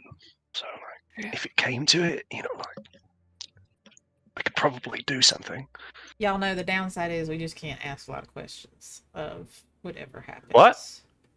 Yeah, you can't ask a lot of questions. You gotta listen and accept when people ask you questions. I'm very good at not asking questions and just saying shit. Well, that's just it. If you say stuff, I think it can be construed as, bet is what they're saying. But I could be wrong. I just know I'm probably not gonna. I ain't gonna talk a lot. You're saying we have to. Words, if rearrange, I do question, is it not? The guard goes, very clever tactic. Make sure your special friend stays close. You may want to clamp a fist over his mouth more than once. All right, with that, as you guys go down, there is a crude hallway. Looks like it was once a great tomb of some kind, but it has fallen into disrepair. As you go down, there's lots and lots of dust and footsteps. It looks like a lot of people have been here. But then somewhere at the end, there's a small altar. It's stone, kind of unassuming. And then behind the altar is a doorway. The doorway just looks completely dark, although the doorway doesn't seem to be connected to anything in particular. And behind that doorway is just a shrouded gray room. The commander and his two cronies have gone into said room. They look like they're impatiently waiting on you guys.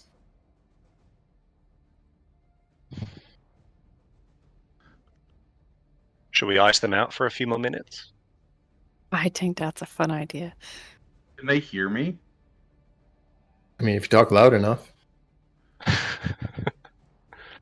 All right, We Flint. should outline the terms of this fight. The commander smiles.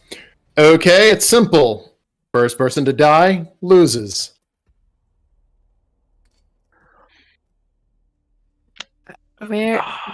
We've gone through the altar, right? We're in the. Are you? I didn't think you were. No, I thought you were out still there. on the We're outside. out- Oh, we're okay, out on the okay, I'm outside. sorry. We can talk normal right now. Okay, I was just trying to see how careful I had to Death be is not about. permanent in this realm. That's Is that correct. correct? Death is not permanent in this realm. But Can- does it Good, still good hurt? spoiler. Can you leave? Oh, yeah. Can you leave if you die in this realm? So long as you have money, you don't want to end up enslaved. Now, hold on. Go right back across that. Enslaved? Yeah, just don't run out of money and you're good. That's how it works. That's what they meant question? by having Answer. money and people having bets. Does everybody have to fight, or is it just those two that are going to fight? Everyone has to fight. You scared, little one? A little bit, yeah. Good. Stop talking. Let's go. Wonderful.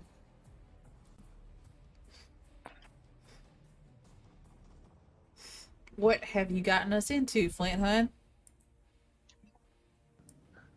I would like you guys to know Kyle is sorry. Oh, don't be. I love this. You know what? Okay. You know what, Nick? Shut up. Shut up. I'm As- so excited for the No, Warriors playground No, again. Matilda, shut up. No, I am not excited for this. Matilda again. is very excited. I'm Okay. excited. Bruno's gonna Ruby make some doesn't money, want to see. listen to the questions Yep. again. As you guys go into the small gray room, there is an external person who does a little arcane magic, it looks like, and there's a small red crystal that flashes brightly, and suddenly you're hit with this wave of heat.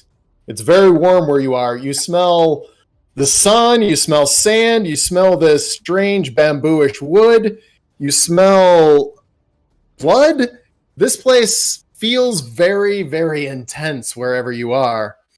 And you're in a small, almost like a cage with metal slats on either side overlooking a sandy field. There is a young girl, scantily clad, but still dressed well enough, with a black collar around her neck with a metallic ring on the end of it. She simply says, "Who's fighting first?" And the commander of the Third Corps goes, "Grudge match, I got this one." And he points to you, Flint, and then walks out onto the arena. Do you follow him? I do. Okay. As Flint walks past, I'll slap a guidance on him. Okay. You slap guidance, and the spell immediately fizzles. Walking out there, Flint, you are now on the arena. There is only 2 people in the stands, strangely. One very, very large Goliath, and another race that you can't quite put your finger on. The Goliath sits on a very large stone chair overlooking the arena, and he goes, "Welcome to the Warriors Playground. There's only one rule. Whoever walks into the ring kills the other person." Probably more rules than that. I don't really care.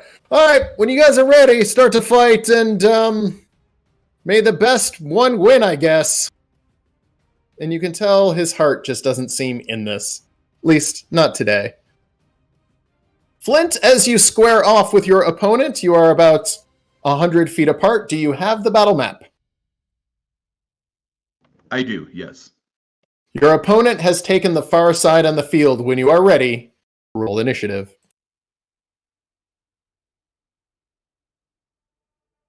Your opponent rolls a... Is there anybody around where we are standing? There's only the servant girl. Flint, there you go. All right. Alex, can Flint, I... you have the trailing initiative. The commander of the 3rd Corps moves about halfway to you, and then moves another small portion towards you, then looks at you, and he just gets really fucking angry. Flint, it is your turn. All right, I'm going to. How many feet are each of these? 5. 5. Yep. Okay. I'm going to. I'm gonna head over here. Yep. Hang on a second. Locked movement. Sorry about that. Can everyone else see what's going on? Yep. Okay. Head over there, and then I'm going to use my bonus action to use giant might. So I'm giant. I have advantage on strength stuff, and I do a d6 extra damage. And Okay. I'd like As to- you cast Giant Might, the spell fizzles. And it But- does not oh. cast. Oh,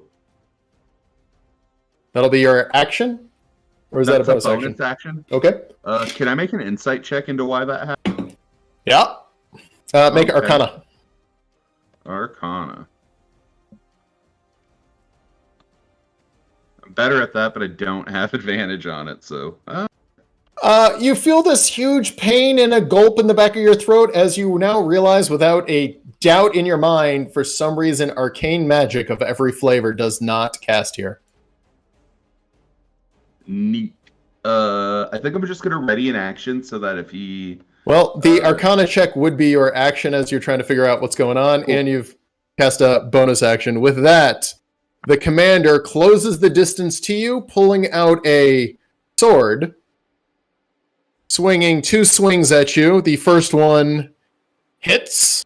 The second one, as he makes his attack, hits.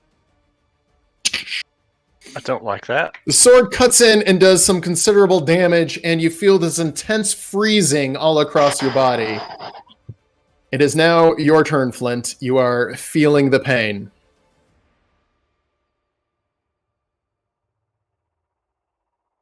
Oof. Well, uh-oh.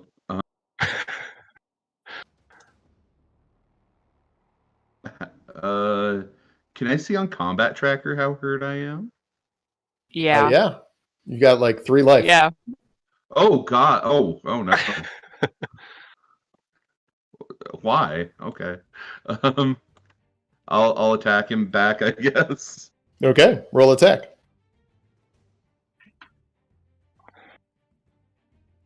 Glad we didn't start a fight in the middle of the woods.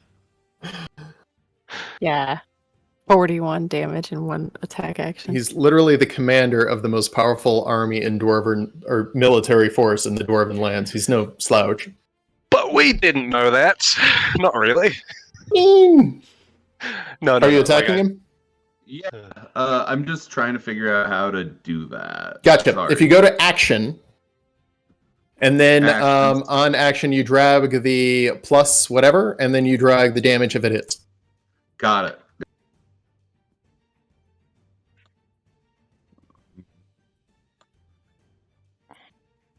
You make your swing, and okay, if you drop it, go ahead and drop it on the actual sprite itself. It'll actually tell you if it hits.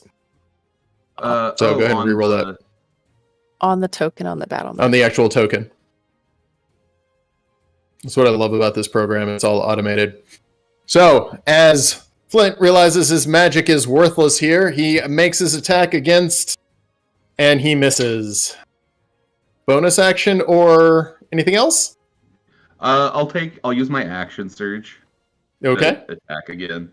Okay. Roll attack. Oh, I'm sorry. I did it on a stupid way. That's not going to hit. There's no way his AC's 13. Go ahead. Roll it. It doesn't count unless it actually lands on the guy. Okay, that is going to hit. Go ahead and roll damage. And you max your damage. Now, he does partially resist it as he is raging, but there's this flicker of, I don't get hit too often in his eye. Doing anything else, Flint? No, I'm gonna die. He thrusts his sword directly into your chest. As you feel the life drain from you, he looks in your eye, puts his hand on the back of your head, and goes, "Well, I'm a little disappointed. I was hoping," and he kind of trails off there as your life falls from your body and you die on the sand. The two people in the crowd go, "A returning champion! What are you doing, Kaiser?" Kind of shrugs his shoulders and goes, "Looking forward to drinking with you guys. Let's go up there and see the rest of them. Who's cleaning these up?" Accepted! The servants!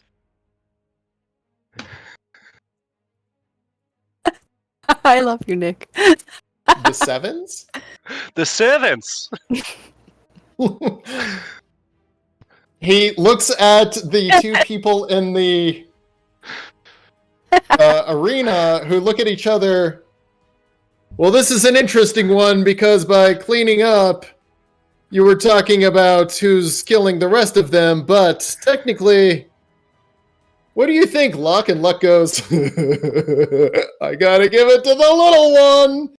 And begrudgingly, the commander of the Third Corps pulls out 10 gold, walks begrudgingly all the way over to the future fighter's cage, reaches through the bars, and drops it in your hand.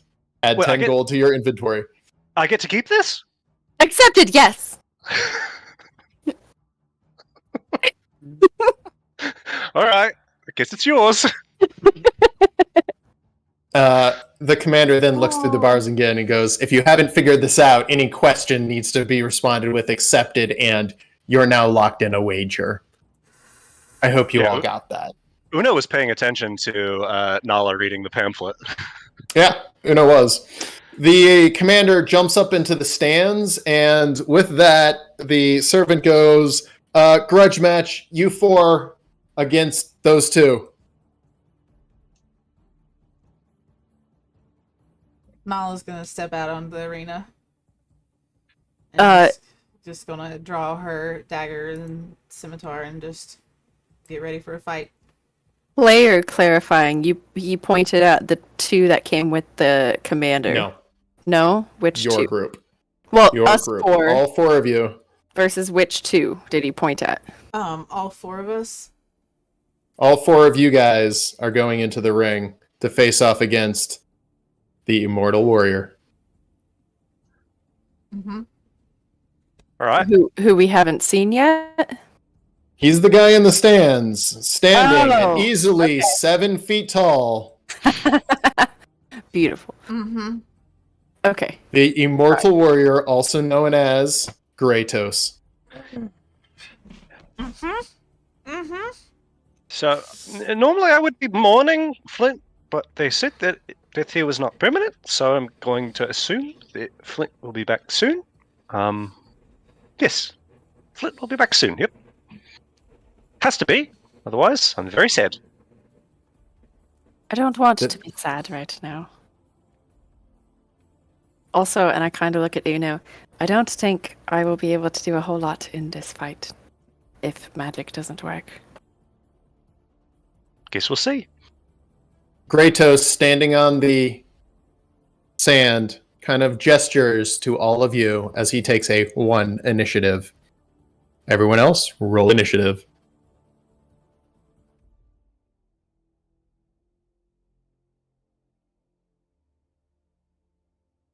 All right, with that, up against the immortal warrior Kratos. Uno, you're up. Easy.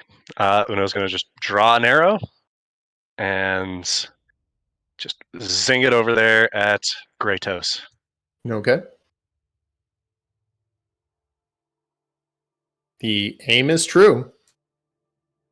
That is the damage. Let's see. As you fire at him, and what would have been 8 damage, suddenly he catches the arrow and throws it back directly at you. Does a 11 does not hit. The arrow sails by your head as he has used one of his reactions. Well, I thought that was going to do it. Did not do it. Gonna run. And Uno will. Is this a wall down That's a here? wall, yeah. Yeah, he's Should just gonna block dip vision behind this from the opposite angle. and hope that the others do okay. Oh, there we go. I have line of sight on, so you can only see what's in front of you in the arena. Perfect. Lovely. Thank you, Alex. Appreciate that. All right, I'll turn it off so everyone can see what's going on. It's more interesting that way. Small arena. All right, Nala, what are you doing? Ooh, don't jump back to me like that. I'm moving my map. Nala is going to advance Okay. and come like down a little bit as she does. Okay.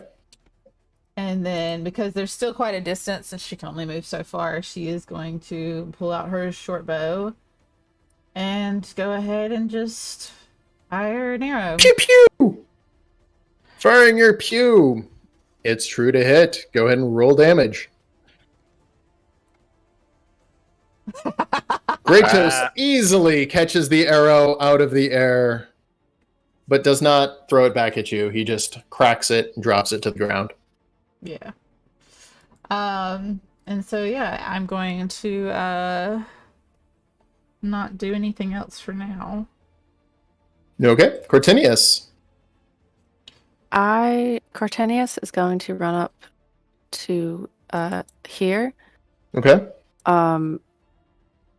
I am not trusting that any. I guess I can attempt a cantrip. I don't think it'll work. I'm Okay. not trusting that it will. As you I'm attempt the too cantrip, far. it does fizzle. Yes, I fully expected that, but I wanted to check. And I'm just going to stand there. Actually, no. I will spend a key point for patient defense. Okay. Dove, you're up. All right. Deb will move forward to get in range and shoot her crossbow. Okay.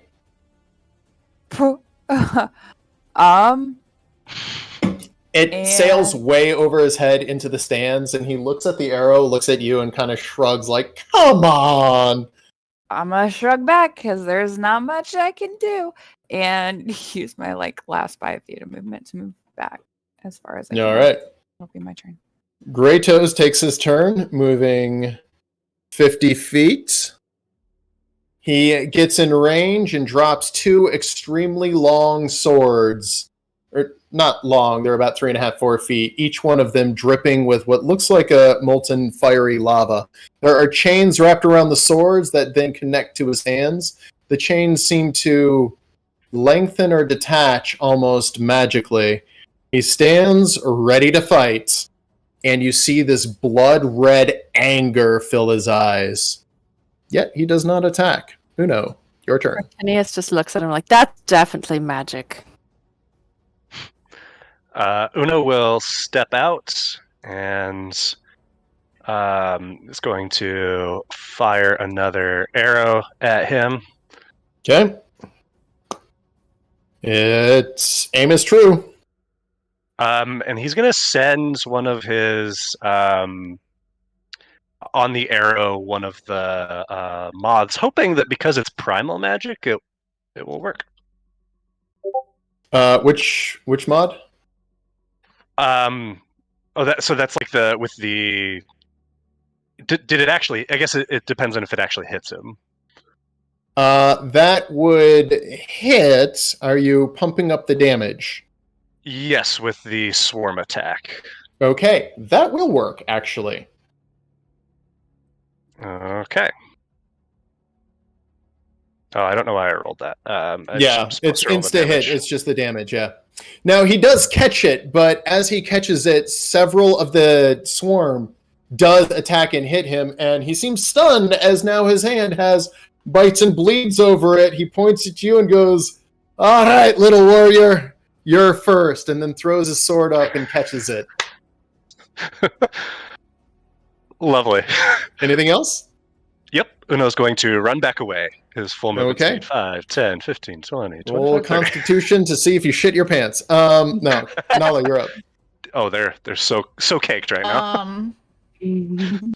Nala is going to advance and move around Kratos. She's gonna Okay. actually come at like an angle this way, Okay. and then kind of like come back up this Sure. way. I think right there is 30. Does that get Okay. me behind him? That gets you behind him, but he's still able to pay attention to you as he's Yeah. not in melee. It's not truly flanking. Not truly flanking. I'm not right up against him, right? Yeah. Even if you Um, were, it wouldn't be flanking. Someone has to be in melee with him. Right. Ooh. And you're... Almost.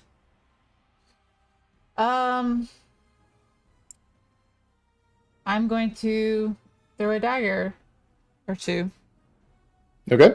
since I'm so close. Okay. And Go ahead and roll throw dagger. Yes. And can you throw 2 right now? First one misses. I'm going to do my quick toss with one of my superior dice. Gotcha. Okay. Roll attack. And then do I take the superior dice one? and Only roll if it hits. If it hits, roll an extra D8 damage on him, which that is the... So I don't do the plus 100 thing, right? I just roll No, regular you just dagger roll the throw? damage, but only if it hits. Okay. So roll regular dagger throw and then roll that Mhm. damage. Gotcha. Yep. That's going to hit. Okay. And then Go ahead and roll regular damage. regular damage first. Yep.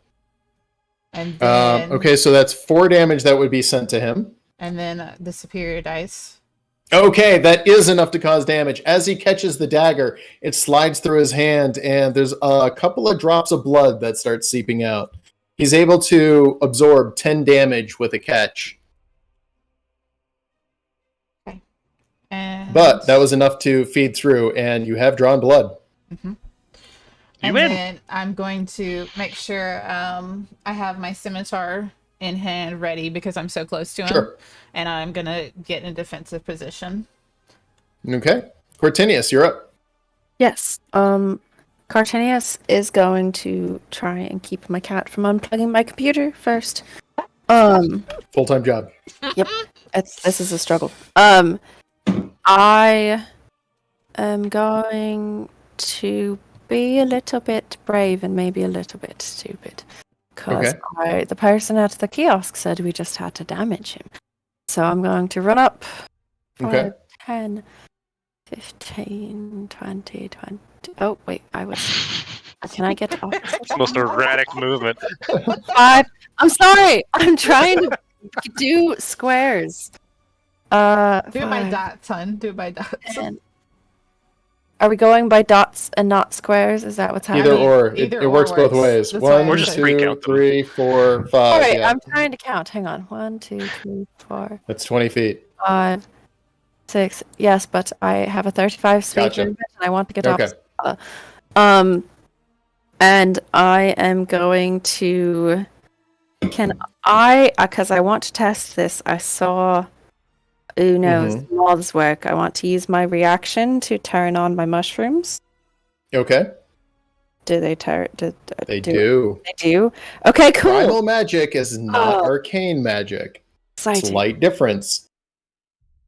Exciting. Okay. That I means looked it up though. can Rune do magic is some technically more. arcane magic. That means I'm not going to do that quite yet. So I'm just going to. I have my mushrooms turned on with a reaction, and I'm going to use my quarterstaff and hit him, or attempt to. I miss him, and I'm going Just swing and a miss. flurry of blows to try Okay. and kick him a couple times. Figaro. Okay. Roll kick twice. Kick. Kick, kick. Ooh. Hey. Ooh, now. Go ahead and roll damage. Choom, Girl, choom. do it. That's the weakest. Pew. Oh no. Yeah, Not you kick enough. him. No, he does resist it a little bit as he is raging, but you damaged him. And another kick. Aha. Nice. It hits. Go ahead and roll damage. Very small. Ooh. Yeah, you hit him. Small kick. I believe that is my turn. Dove, you're up. Okay, Dove's going to let out a sigh, flip her crossbow back onto her back, reach into her pocket, and pull out one of the pistols that they lifted from the bounty Okay. hunters and take a shot. The pistol explodes. It is now deleted from your inventory, and you take 6 damage. Oh, Yep, and I'm gonna take my movement and back up. That'll be my turn. you did All not right. go through the proper training. Okay, Yeah. I have 2 more. Don't worry. All right. With that, Grey Toes goes, all right, I'll give my hats off to you two. You did well. And then he proceeds to throw one chainsword at Cortinius. That's going to hit. Another one at Nala. That's going to hit. Cortinius, you're taking... Oh, that was almost max. 25 damage, although you did partially absorb some of it, somehow. I don't. Nala, Because you that take... one temp HP. Oh yeah. You take 15 damage. You both are definitely hurting.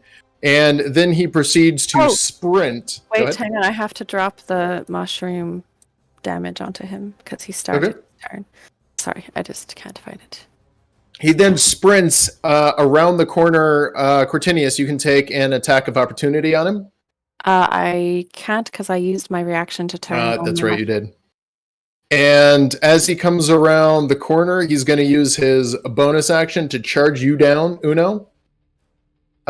Give me a Constitution saving throw. Right? Mm. You don't scare me. Yeah, as he charges down, he headbutts you. It's a little painful, but suddenly you see stars. You are stunned for 1 round. Oh, Uno, it's your turn. You are stunned. Nala, you're up. Okay. Nala is going to use her full movement and I don't think I'm gonna get any further. Okay, so Nala's gonna go as close as she can get. And go up 1, 2. Bang him around. Okay. and I think that's all I can do because I can't go anywhere right now. Probably not. Yeah, I can't do anything other than that. So I'm just gonna have my short bow out as I'm trying to run around to get back into the side of where Kratos is. Gotcha. Cortinius? Okay. I'll count my movement before I pick up my token, so That's you don't what I was doing too. 5. Okay, I see Uno getting very hurt, so I am going to step over the wind so I can get right up next to him. Okay. Pew. And then I will wing my quarterstaff at him. Okay. I'm fairly certain I'm going to die, and that's okay. You're Um, you're Swing and a flanking. miss. Oh, I am flanking. Oh, yep. Go ahead and roll again. Thank you, Dove. Maybe I hit it. No, I don't. One wow. less than I rolled before. But Yeah. I get a bonus action on arm strike. I'm not going to flurry of blows to get 2, but I get 1, and I can ram him with my horns instead of just a Would normal. Step of the Wind be your bonus action? Is it? Oh, it might be. I might be I dumb. think it is. Rolling down. Yes, it is. I'm so sorry. Of course. So I dashed as my bonus action. Mm-hmm. So I just ran up and swung, and that is it. Dove, you're up. Dove's gonna shake off her bloody hand, reach around to the side with her other hand, and attempt another shot with a different pistol. Pew! And then Fires. run. And that'll be her turn. All right. It's fair. Kratos kind of smiles, having stunned you, runs right past Cortinius around the corner to where Dove is. Cortinius, you want an attack of opportunity? Yes. Also, he Go ahead and roll attack of little- opportunity. takes a little bit of mushroom damage for starting next to me. Okay. And then I'm gonna swing my quarterstaff at him. All right. That's Do gonna I hit. Go ahead and roll damage. Do I get advantage on that because I was flanking when he left? No, no? I don't think so. Just checking. Then Oh, that's interesting. I'll look that up afterwards.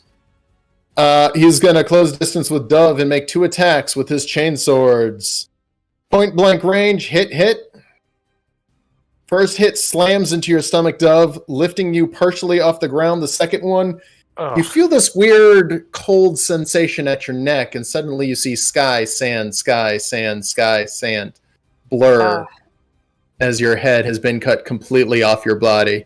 At that, you hear a whistle blow 3 times, and the new administrator of the games, a short hobgoblin kind of creature, goes, "Well fought! You are all warriors now! Except for her.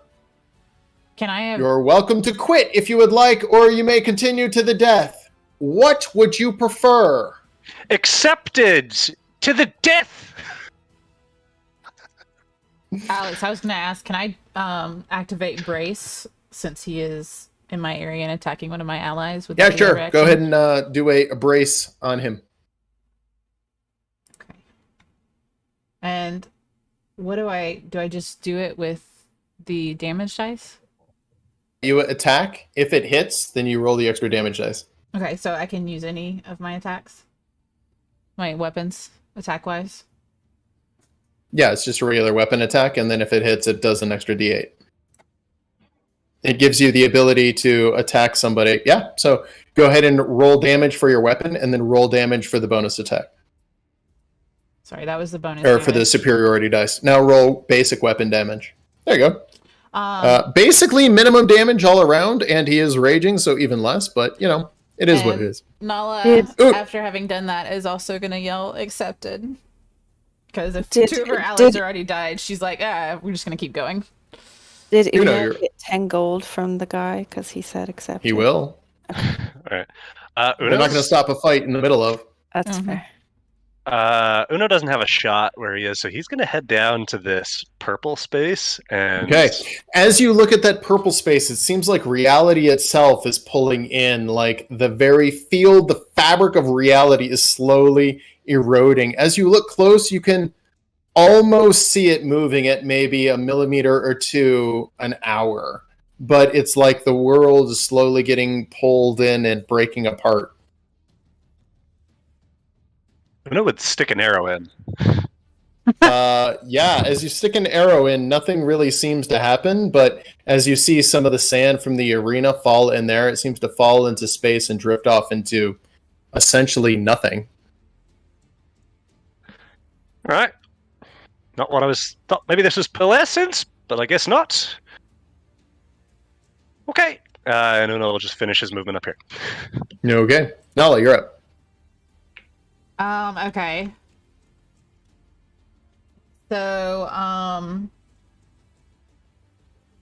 only have one action, right? Unless Yes. I were to use a superiority. Yeah, okay. Or my action surge. I can use my action surge. I had forgotten about that. Sorry. I'm going to, as he's literally like right there, I'm going to cast my black dragon breath upon him. Okay. Go ahead and roll his saving throw and then roll whether or not he hits. He does save, but even still, roll the damage. He'll still take some. It will cut through his rage, which is almost about to end. And so that's that. And then I'm going to take my action surge. Let's Okay. see, it's right here next to me.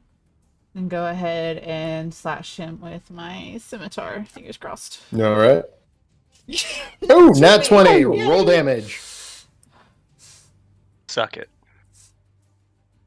Oh yeah. Ooh, nice. Damn. Doing some serious damage to him. He's now starting to bleed a little tiny bit. Yes. And I'm gonna get into defensive position and ready for a hit because I know it's Cortinius, you're up.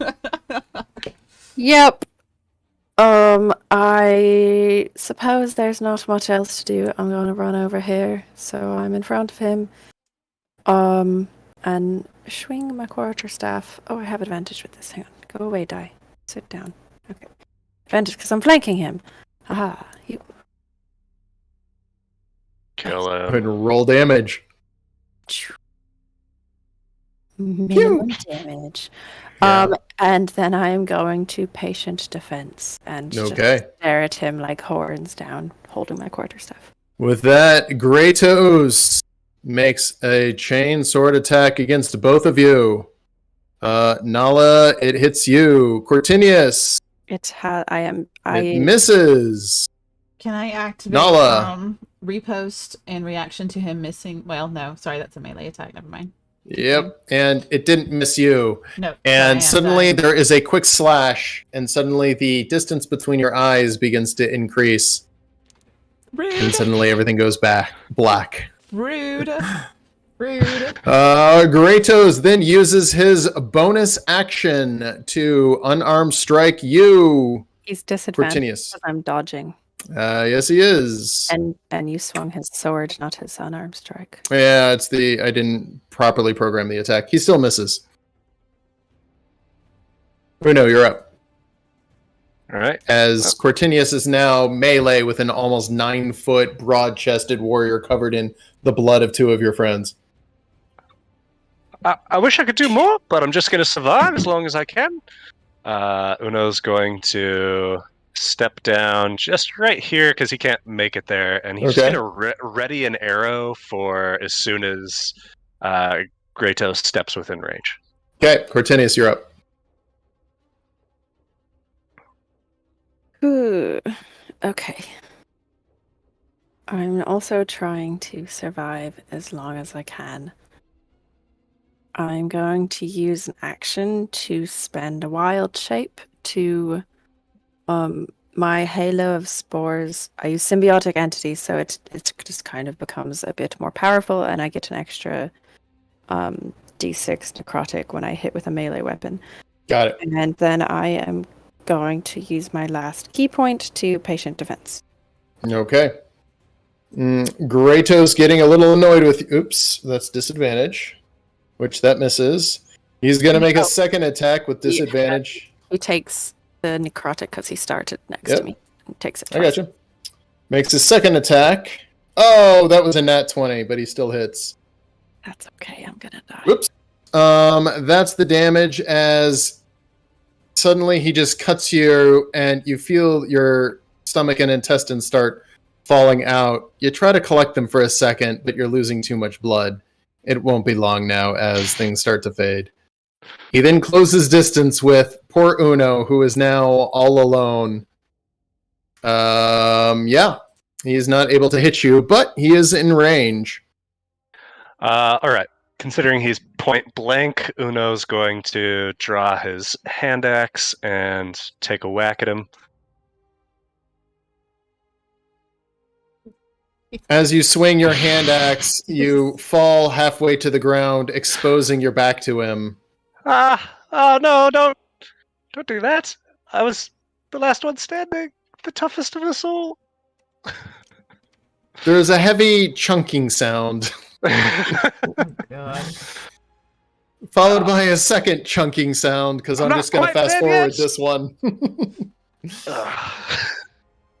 And Uno, you feel yourself waking up, strangely alive, in a big pile surrounded by bodies. You feel blood and grossness and warmth all over you. You all feel yourself starting to wake up.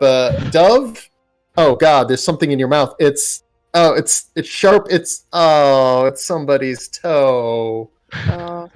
As you all wake up, now reconstituted in a pile of bodies, there's a furry feeling on the back of your neck, Nala, and it's the beard from a dwarf, not Flint.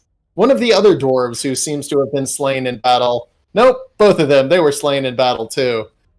The 7 of you wake up with the 2 other dwarves kind of rubbing their eyes. You all have this weird echo of the death you just experienced. You don't feel any pain, you don't feel any aches or soreness, but there's this like innate fear as if you have just gone through something traumatic. It only lasts for a couple of minutes, but you can still feel the echo of it kind of lingering as you start to move around.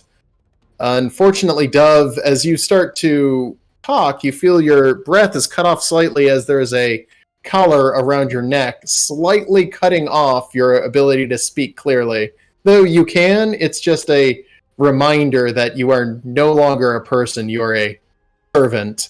With that, one of the other servants kind of raises her hand, exposing the exit of the arena or of the area you're in. And looking around, it's a small village, several huts. Not a single one of them looks occupied. There's wood everywhere. It's very sunny. It's nice and warm. Seems to be a tavern. You all are free to roam except for Dove, who is being ushered towards the tavern. And immediately, as you start moving around Uno, Luck walks up to you and hands you 10 gold. Thank you. I earned this. You did.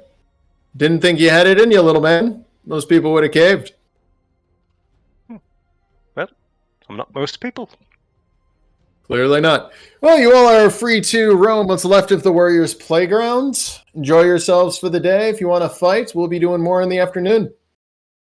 The leader of the 3rd Corps approaches you. Yes, you all get a long rest. Death will do that too. The leader of the 3rd Corps approaches you, Flint, and simply pats you on the back and goes, I was really hoping to make you my servant for the day.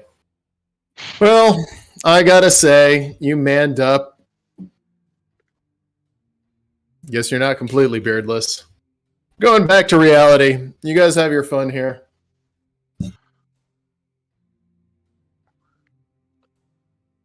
I'll get you next time. He just laughs as he walks off. The 2 other dwarves go, man, that Kratos is pretty damn great. Well, see you guys. Anything else you need before we go? Accepted. Accepted. Nothing. One of them kind of bows his head. The other smacks him in the back of the head. He hands you 10 gold begrudgingly.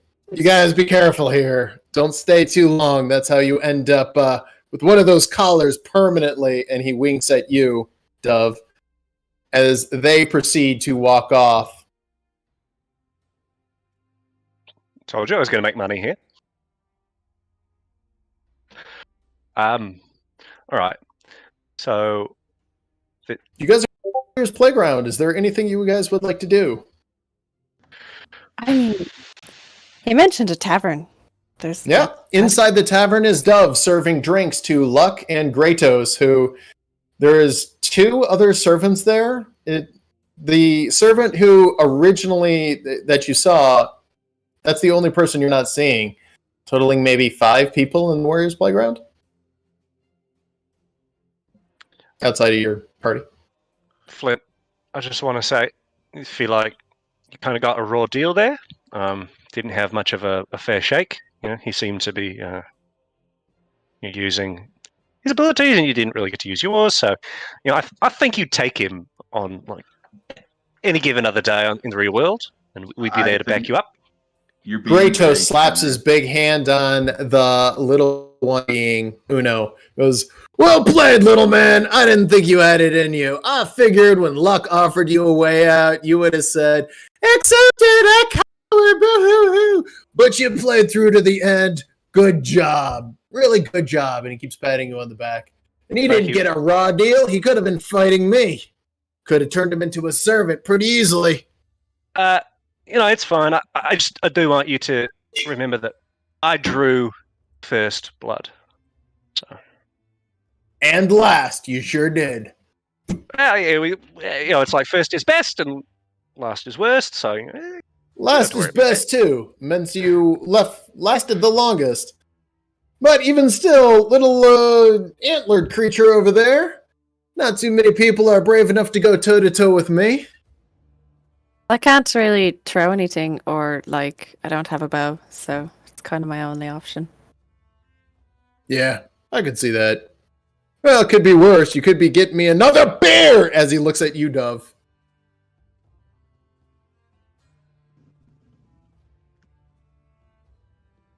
I What? guess. Yeah. Whatever.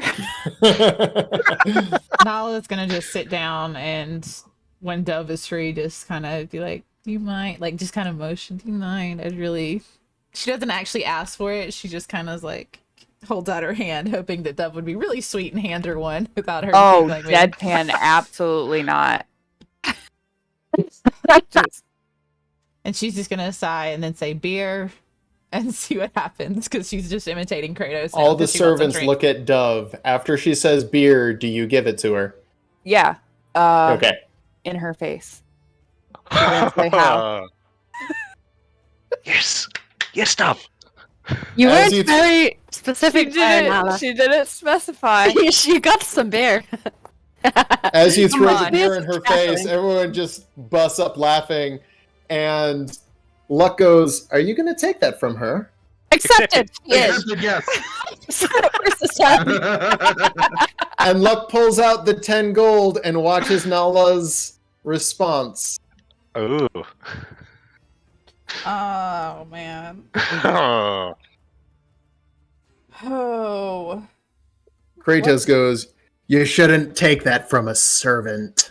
Can Nala be really mean and grab Dove and slam her head onto the bar in front of her? There's a lot of gold riding on this. And you're costing. Are you slamming her head onto the table? Yes, because she's just Okay. Like, As totally she done did with not that. take it, as Uno was first to say accepted.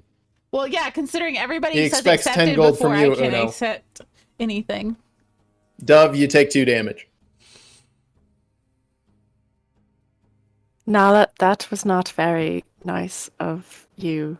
Nala's just gonna Kratos give just busts up laughing. That was Give, like, amazing. the You shouldn't biggest take that side-eye. from a servant. She's gonna give Court the biggest side eye. Like, don't even start. Don't even start. Like, she doesn't say anything. Nala still has not said a word other than when she asked for a beer. She's just literally gonna like wipe the beer off her scales and just like teeth barred, eyes I look glowing. at Flint. I'm like, maybe maybe Nala's been here too long already. And then I look at Okay. Great House and I'm like, I like beer. I don't. I Just say it. Just say it, and one will appear in your hand. You don't even need to worry about how it was brought to you. I mean, I did just say that, though. She wants a beer, and he looks at you, Dove. I'm looking at specifically one of the other servants over there. Going, I like. Don't go Hey. to your friends' work and make them work for you, man. Dove, you listen here, servant. I want you to serve no one tonight whatsoever. You hear that? It's an order. Accepted. Yes, she You heard did. that. Ah, got me. And Luck takes 10 gold from you. All right, breaking even. All right. What are you guys doing while you're here? Kratos, Soul King. I should really like to learn your life story.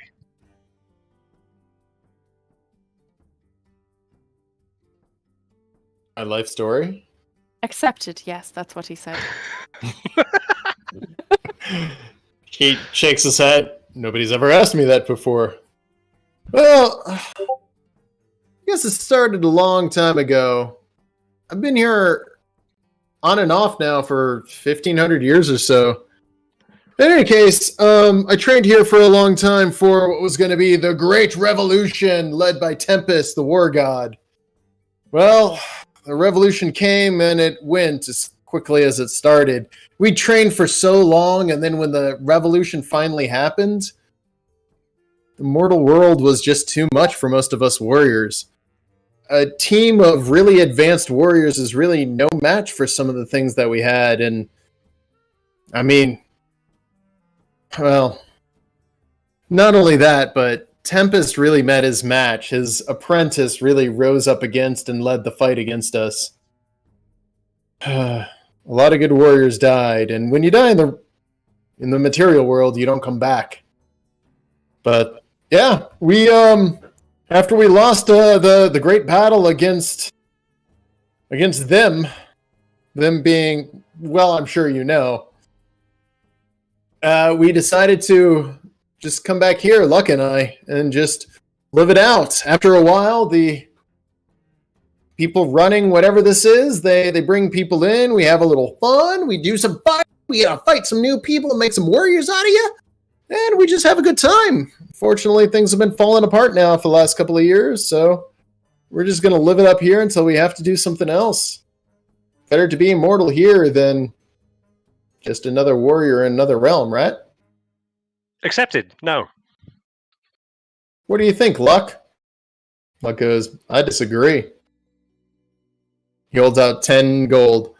And then one of the servants goes, well, they all should weigh in, shouldn't they? You got 3 more warriors. So, 3 like warriors being Flint, Cortinius, and Nala. Is it better to be the best warrior in a world where you're immortal, or just another warrior? It's not better to be immortal here. Nala and Flint? Agreed. With Nobody that, he even pays knows you your 10 name. gold. Well, I disagree. But I'll pay 10 gold to end that part of the conversation. Hmm. You assumed, I look at Kratos, you assumed that we knew who Tempest was fighting against, but we don't. Tempest was fighting his apprentice. Some weird creature. He created a bunch of them, twisted a bunch of elves or whatever into some badass warriors. Well, they turned out to be more badass. So, yeah. But one of his apprentices, look, I know her name. I just can't think of it. Luck rolls his eyes. Sana Vesta? Yes, that's the one. Sana Vesta and her crony, Yosada. There was a few other of them throughout the years, but yeah, they led the fight against us, and well, they killed some really great warriors. The Hunter of Men was... he was great. In any case, Tempest died in the fight, and since then, things have been falling apart, I guess. Well, he died a long time ago. Things didn't start falling apart until later, but still, you just never know how all these things work. In any case, I'm going to go get drunk and have some fun doing some other stuff. Why don't you guys do whatever it is people want to do here? Well, we have news about Tempest, about the material plane, that I think would be worth more than 10 gold to you to know. Things are only worth 10 gold here. Are you...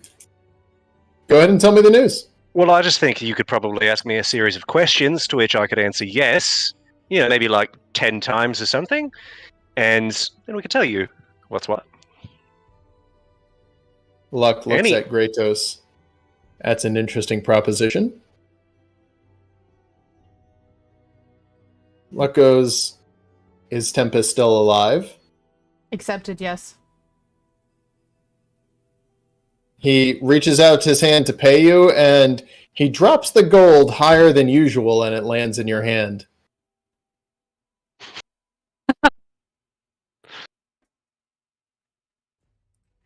They look at each other. Just Well, maybe if Tempest is not alive, in the way you think alive. where is he? Accepted. He's at least partially on the material plane. He grabs his gold and drops it from an extended height onto your hand, and it lands in your hand. What is Tempest doing now? Accepted, I don't know. God damn it. That's not really worth it. Accepted. Accepted. Trying to He hands the gold to Uno. to get into Uno accepted, and he doesn't know. Okay, fine, never mind. Not gonna say anything then. He looks at you. Are you going to tell me what he's doing, Nala, or are we going to end this? Because that was pretty lame. Accepted. Acolytes were trying to become vessels for more than just Tempest. Tempest did Tempest not is not the only succeed one. in coming through, as a few others did. Which other ones? Accepted.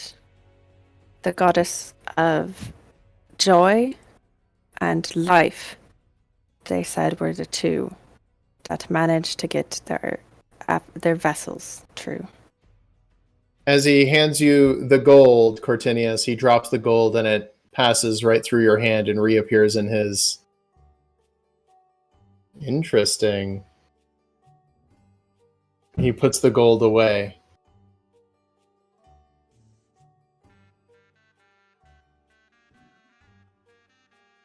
Are we missing one? No? I'll whisper in Court's ear, Lord of War. But did they didn't Because get all the I way don't think back? Joy did, right? Joy didn't come is back, only two. Joy was with life. No, they were two separate. No, so there's life, and then there was like joy or happiness, and then we know that there's someone that's a Tempest. friend of ours that should have been, but the success was not done. And then there was another There was a- one. So there were I two more believe- that were War and supposed to come back. beasts. Beasts, war. Joy believe was that- the word that you used to describe happiness. What was the word? It There- was Luck kind of smiles and goes, apparently there's more about this that either you know, but you don't know, or you don't know that you know. There was Lord of War. the four that were trying to come back were war, beasts, joy, and life. Thank you for that information. But that wasn't the question, and apparently the world was not accepting of your answer. Now, I have a question for you. Okay. What would it mean for the material plane, relative to you, if Tempest were back? Accepted. If Tempest came back, we were hoping he would come here to give us a purpose again, to rebuild this place to the glory that it once was. He holds out his hand for 10 gold. Worth it? The glory that it once was to just keep fighting every day. God's damn a right. Luck walks away. Nala gets up off the bar and just starts walking back towards the entrance, not wanting to ask or answer any more questions. Anyone else doing anything else?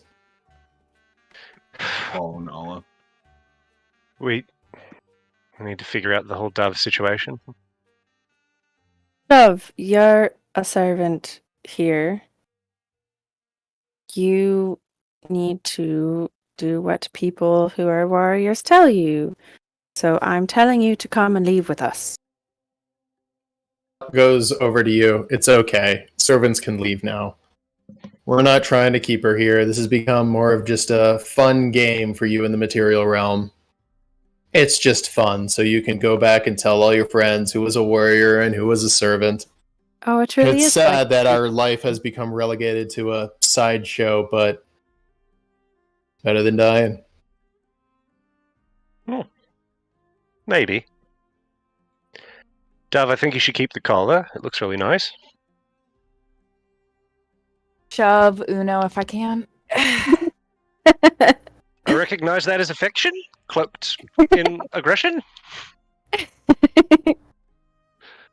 Before you go, servant, there's one other thing you need to do.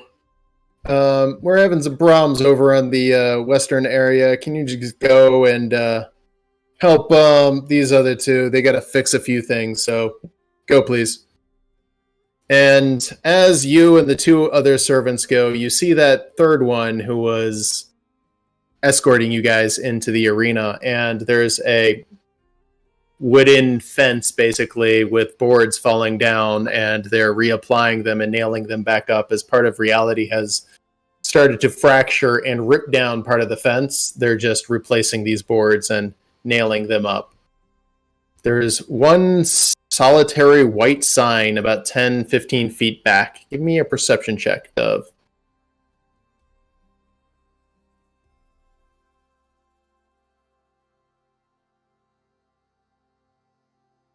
It says bath. That's all it says. How far They- back is it?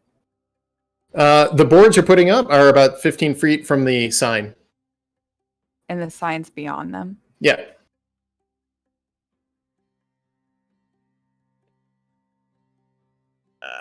Can I go over there? Yep.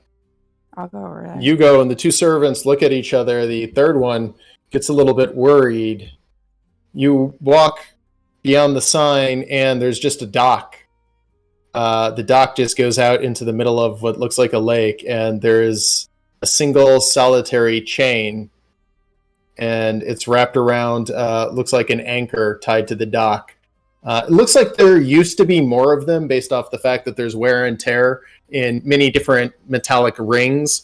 And these rings around this anchor, it looks like there was 10 or 12 of them, and the chains have all either broken off or been removed. But there is one chain remaining that is draped over the edge of the dock going into the water. I'll pull it up if I can. Give me a strength check. Oh, wonderful. That's I can't guide myself. Think strong thoughts. It takes you a while, but you're able to get this chain up, and as it breaks the surface, there's a cage, and inside this cage, hands bound, is an individual who looks dead. Are they like decomposed or No, skeletal? not decomposed. Looks like they died recently. There's no swelling from the water or anything. They haven't been dead for more than 24 hours. What do they look like?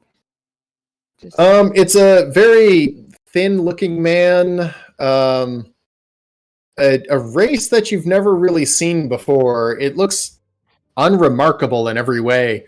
What looked like pasty skin is now kind of blue. Ears that aren't really long like an elf. They're not as short as a gnome. They're not as broad as a dwarf. Basically, they're human, for lack of a better word, but you don't really know what that is. If I can reach through the cage, toss the pockets. Yeah. You can bring the cage up, but in order to reach it through, you'd have to put it on the dock. All right, yeah. I Which will. you're able to do with some effort. This person is not that heavy. And even with the cage, it just takes effort, and you manage to work it onto the dock. Person is now laying essentially on their back. They're dead. As you reach through the pockets, you find 8 gold, but as you take out the 8 gold, it disappears and reappears in their pocket. You try it again, and it disappears and reappears in your pocket. You cannot steal gold in this realm. Nothing else, though? Not a thing on them. There's a Weird. collar around their neck denoting that they were a servant.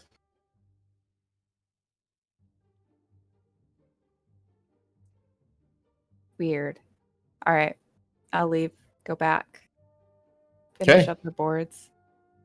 Okay. As you leave and go back and finish up the boards, the place has been locked off.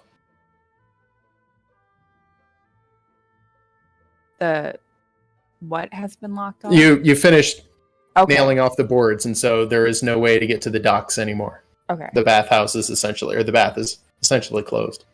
Okay.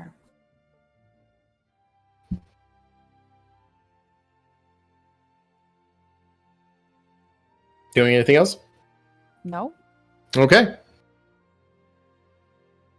The other servants kind of look at you nervously, and they don't say a word. Hmm. What are you guys doing? Well, we aren't leaving without Dove, so we're probably just waiting at the doorway. Okay. A couple hours later, Dove is able to leave. All right, Greatos, it was nice to meet you. I hope that you find a better reality than this someday. Who knows? It's nice to be immortal, though. It's nice to be an immortal warrior, worshipped and admired by so many. Oh yes, by one other. Yeah. Wasn't always like this, you know? No, who knows? This place is falling apart. I guess I'll have to leave eventually. Still, dying for real is scary. So it There's makes lots of ways living to- worthwhile. I'm 1,300 years old. Maybe more. Doing just fine. And you don't have much to show for it. Shame. You have no idea how much gold I have. Anyway, it was very fun fighting y'all. Nothing to spend it on.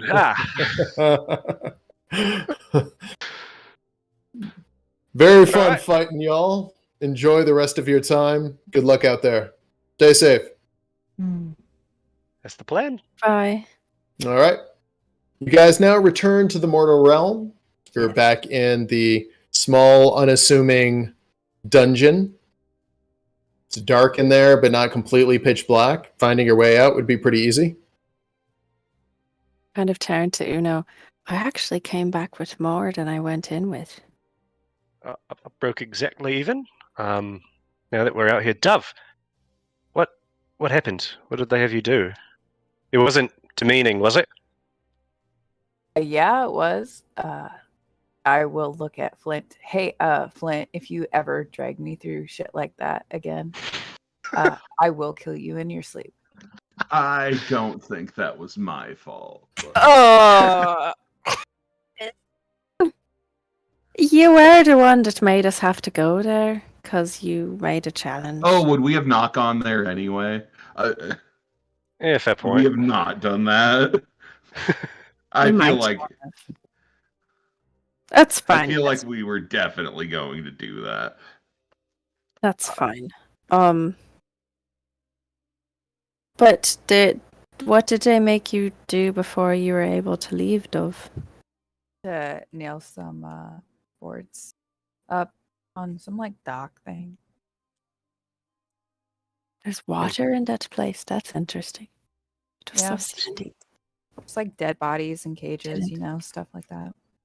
Cortinius is just looking for the nearest green patch because there was no greenery there. Oh, now Just like that's rolled in the ground. now that's pretty interesting right there. Because if it's water, then they're in a cage and they can't get up. That means they're permanently drowning every day. Well, I Every left time them it out on the. resets. I left them out on the dock. You left. Excuse me. I left them out on the dock. Now, That seems who quite was nice. it that you left out on the dock? There was somebody still in the water? They're still drowning were in- somebody? They were in the cage. Was it a warrior? Did they lose? Is that what happens when you lose? Maybe. They had a collar on, so yeah. So, servant. Oh, that's a servant. Yeah. What did they look Sounds like? That could have been you. Oh, that would have been bad. Yeah, no, we wouldn't have let that happen. Now, what did they look like exactly? I'll relay the information of what it looked like. I never heard Comparison. of nothing like that before. Sounds terrifying. Ears short, pale skin, no discernible features. Right? It's grotesque. They don't sound like anything I've ever seen before, any person I've ever seen before either. Maybe the water did that. Maybe it wears away at you after a while. Well, I mean, maybe, but when we were killed and brought back, we came back as we were. Wasn't too much. But that was lingering only one effects. time. That was only Fair. one time. Maybe it happens a lot. But I mean, if does. Kratos has been there for so long, and I'm sure he's died to somebody, right? Hopefully. Do you Kind of think dick. it's just like a leftover thing? There were like multiple spots where there could have been more of them out there. Do you think it Well- could have been like leftover from when they used to keep people? Now that sounds more right, because I mean, the way it sounds of when they had a lot of people here, I'm sure they had to have some way to like imprison people, maybe if they did What would you go to wrong. prison for? Well, you know, Maybe like a what if you servant can't not pay? doing things. What if you ask a question and can't pay? That's probably what it is. I mean, logically, I would think if you ran out of money and this world wasn't where you could just leave, you got I never asked. seen you just die. Like No, for a because year. everything just constantly comes back. So, what's the best way to torture somebody / punish somebody in a world where everybody constantly comes back to life? Cage them in a pool of water. I That's suppose a pool really is a terrible. bit easier to keep. It's That's probably easier really to keep hard. the pool forever than like a fire or something. Yeah, plus, well, with fire, you're going to hear them scream and you got to relight it all the time. That's true. Yeah, that would be messier. That sounds really messy. And So with that, overall, it what are all you guys sounds doing? Bad. Do we want to go dungeon hunting? I didn't know if y'all wanted to go down there and try and earn some more gold. Find some of that pearlescence, whatever it is. Yeah, I'm really curious about that. I was wondering what it was. But I mean, we also we got some information from the warrior guy. We're gonna have to talk about that at some point. I mean, really though, did we? I mean, did he even say anything mean- relevant to what was going on?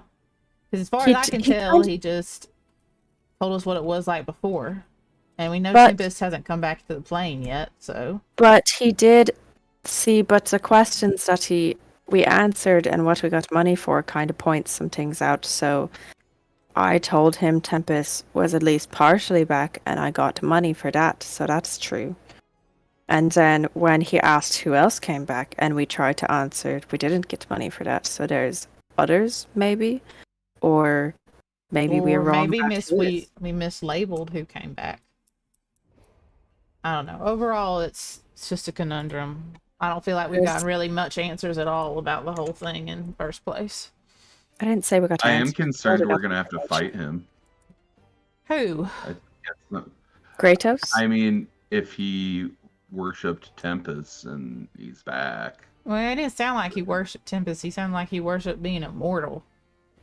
Seems like a bit of a difference, but yeah. He did say that he wanted Tempest to come back and give him purpose. Purpose.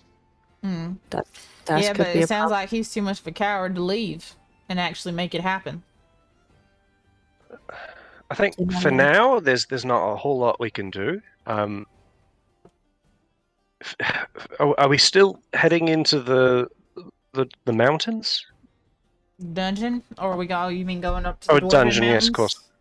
You guys going dungeon crawling? As you guys come out of the tomb of the Immortal Warrior, there's, of course, a place you can go dungeon crawling, but Cortinius, you see no. a terrible sight as Tressa has Boris, and she is feeding him apples, and he is loving it. He is giving her so much affection. She is clearly trying to steal him from you. Alex, you're a bit of a dick. I thought you were going to say she was eating him. Oh, of course not. You're not going to eat your mount. That'd be like coming outside and seeing somebody eating a horse. You guys were gone for like 36 hours. Speaking of which, you guys were gone for like 36 hours, and now the entirety of the military is inside the small camp, and it's starting to feel a little crammed with dwarves everywhere. Several of them have these very heavy metallic items that look like some kind of a weapon, and there is even a large golem-looking creature standing there immobile, but unlike a golem, this one is slightly hollow, as if somebody could fit inside of it. The army is slowly preparing for battle. With that, the commander of the 3rd Corps does come up to you, Flint, and goes, "Well, our army is forming up. We are about to go into battle. We're a little short-handed on some of our older weaponry. We could use some loaders. How would you like to fight? We could pay you. It'll be a quick battle. It should be pretty easy, but it'll help you earn back some of that honor publicly. I did tell them how you fought the good fight and barely lost your head." Is he saying this in Dwarvish or in Common? Common to Flint. Who are you fighting? We're fighting a bunch of crab creatures. We've tried very hard to communicate with them, but every time we send a delegation, their last words are, and I'm just speculating here, "Oh gods, stop eating me." We even hired an elf and a few of his cronies to help us communicate, and so far nothing. Can't figure it out. So we're fighting, and we're going to burn them out of their little hidey hole. They moved a force, so now we're moving a force to counter. Sidebar? Sidebar. Yes. In Sylvan. We all speak Sylvan, right? Yeah. Yes. Switch to Sylvan. These crabs kind of sound cool, but this could be a really bad thing. Yeah, fuck these guys. Flint, what's your dwarf instincts telling you about these dwarves? Well, so they're a force from Dagnar, and so they really they wouldn't move against this unless it was an actual threat. I do know that. So maybe that's something we should consider. So you're saying like we couldn't go there and have a quick parlay with the crab people and then become best friends with them and resolve things amicably? I doubt that. All right. I like that plan. We still have wants to go to a library north of here. Correct? Yeah. Yes. Mhm. Y'all As decided much to as get it- some information from the Kratos sky, and we were going to find more information about the gods and what all they would want. Without getting too meta, Flint is wanted in I his mean, homeland. If this were to restore Flint Hunt and help him remove the bounty, I would say it would be an applicable thing for us to do. I mean, Flint, you think he'd be willing to help get that taken care of so you ain't got to worry about it? He might. I mean, if you... think this would be worth our time to do. I mean, I don't think it's going to take long either. I mean, if we all volunteer together and we ask for the end result to be that you get your bounty removed, I feel like overall that's a decent, use of our time before we move on as a traveling circus to our next destination. Who put the bounty out on Flint? Was it Caldun as like a whole, or was it like a local thing? It was a specific faction within Caledon. Or the dwarves, yeah. Flint, do you think that the dwarves would listen to us? Because I'm going to be level with you. I don't like those machines, and I don't think that I would want to partake in anything to do with them, even if it's just loading them. But would they allow us? Do you think just humor us by letting us go ahead and try our thing first? They keep talking about how something kicked the hornet's nest and that's what's upset the crabs.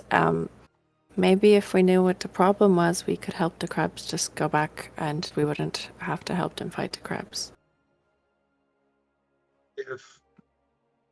If you guys want to present an alternate option to them, I think that would be a fine thing. I feel as though, as much as I distrust them, they wouldn't move a military force here unless an actual threat were to arise. But with that in mind, I'll support you guys.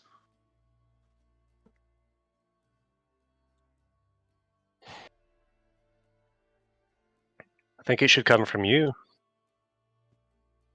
I think we should help them. All right. All right. Let's help the dwarves. I think we should go for diplomacy first. They say they've sent people to be like, hey, we've got some skills with animals. We can demonstrate with our wonderful friend here. And knowledge gestures to the pig. And we can showcase that we can maybe have a normal conversation with these critters. And if not, then we'll be happy to assist using the weapons that they have, and we'll make sure that...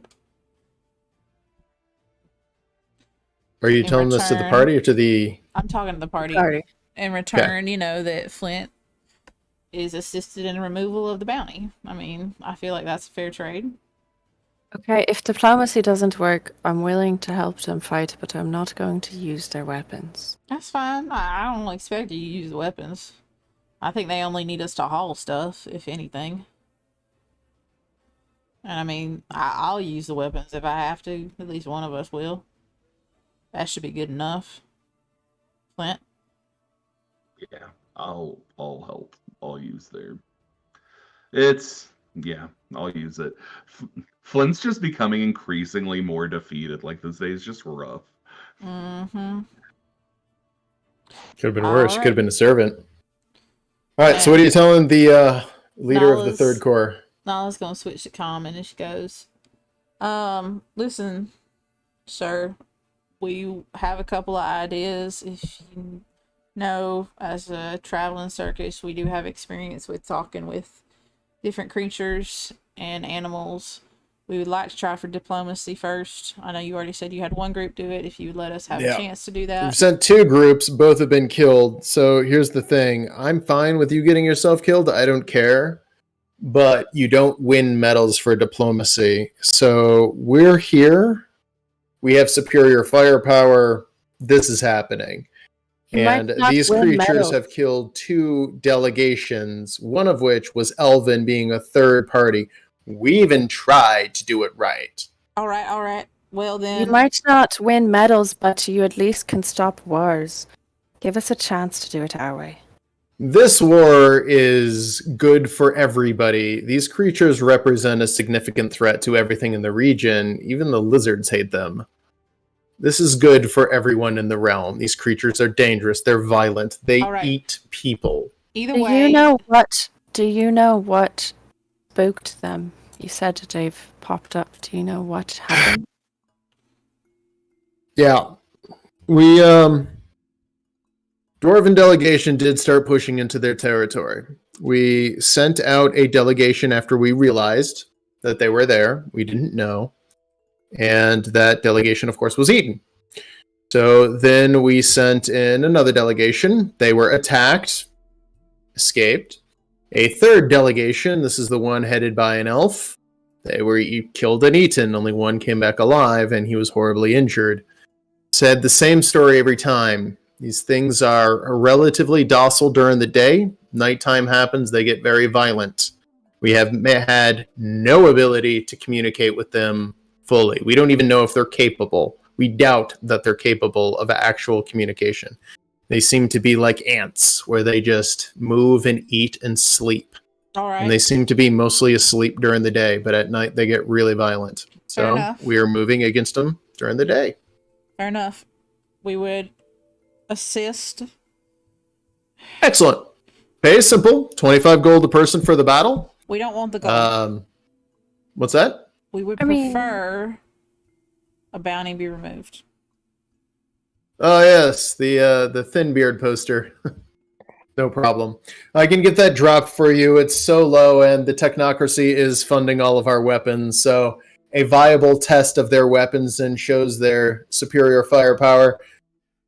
We'll be able to get a good deal out of this one. A lot of this is coming from them. They just want to make sure their new toys work, and well, we're gonna go prove it to them. So.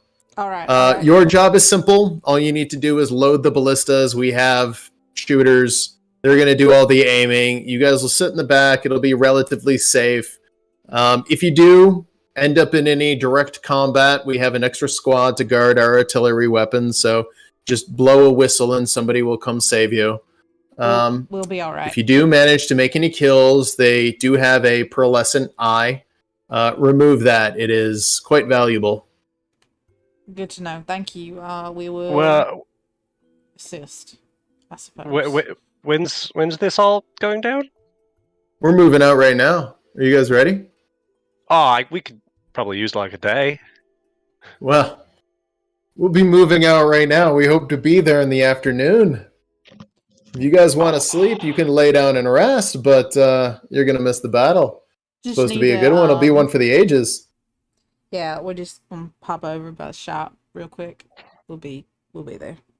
Well, take your time. I don't really need loaders, but I'm willing to make an exception. And anyone I fight one-on-one, I always have a little bit of respect for, even if they lose. So I'm extending this as courtesy to you, sir. Show me a good day's fight. Don't fuck anything up. I'll get that bounty dropped for you. All right. Sounds like a deal, Flint Hun. Are you gonna accept? I accept. We'll I- see you there Many shortly. crumbles. We'll see you there shortly. We'll catch up. No worries. All right. Are you guys doing anything before we wrap up? Can we shop? Yeah. Yeah, we wanna can do a little shop. shopping. They've got standard gear and equipment here. Just a quick perusing of their prices. You can tell they're at a bit of a markup here. But what are you guys looking for? We have that sword. Who has that sword we got at the last town? Where did that sword go? That The two-handed. sword of chilling. Yeah, the two-handed one.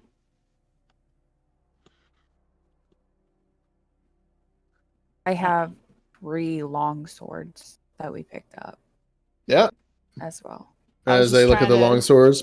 These are decent quality. I'll give you 7 gold apiece. I was just trying to sell whatever extra stuff we had.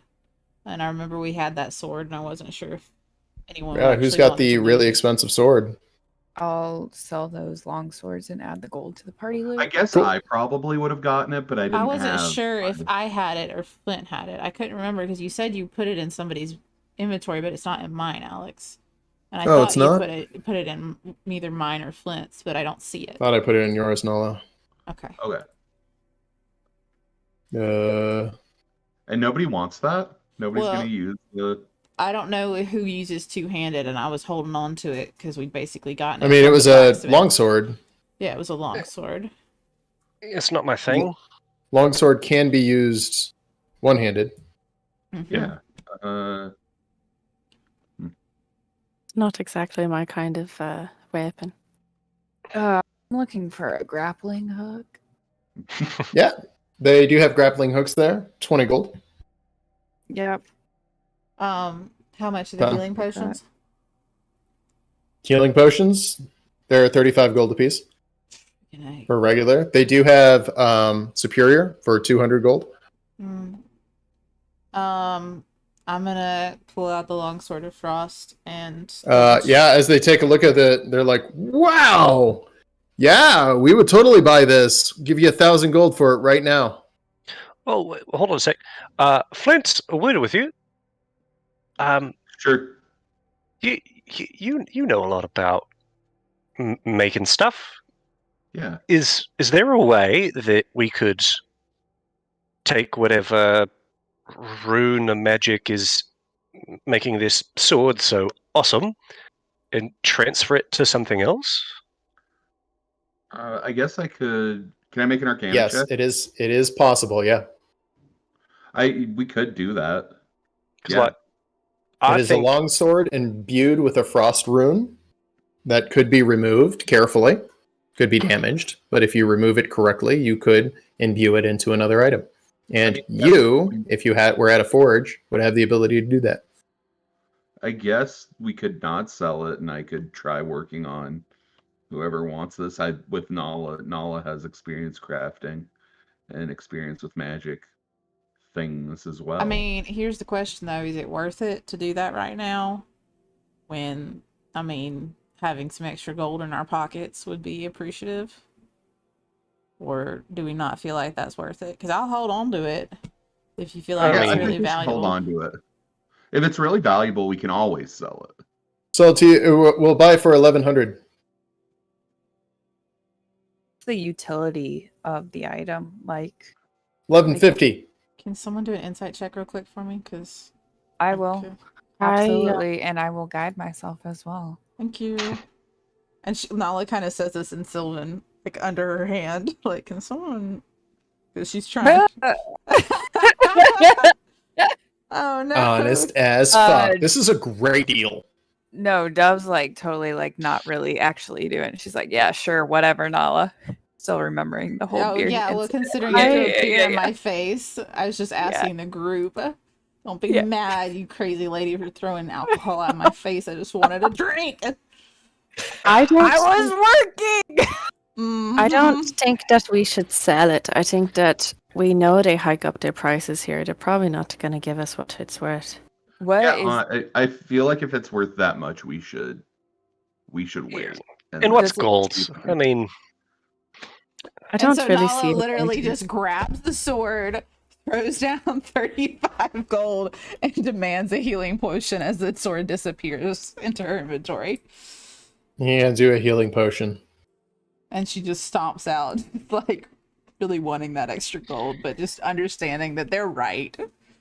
Nala she ain't happy. She's like, fine, come on, go load Now, these damn ballistas. so I heard you have quite a good selection of moss. I have no idea what you're talking about. I see. So Can I insight? lies. Yes, you can insight check. He's honest. He has no idea what he's talking about. Damn. All right. Well, court. We'll find it. This Someday. isn't going to be the place. We'll find it somewhere.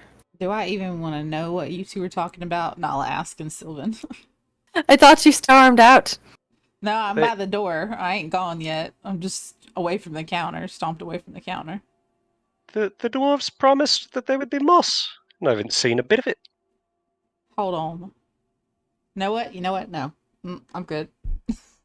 Uh, Alex, is your camera okay? Because you're bothering me right now.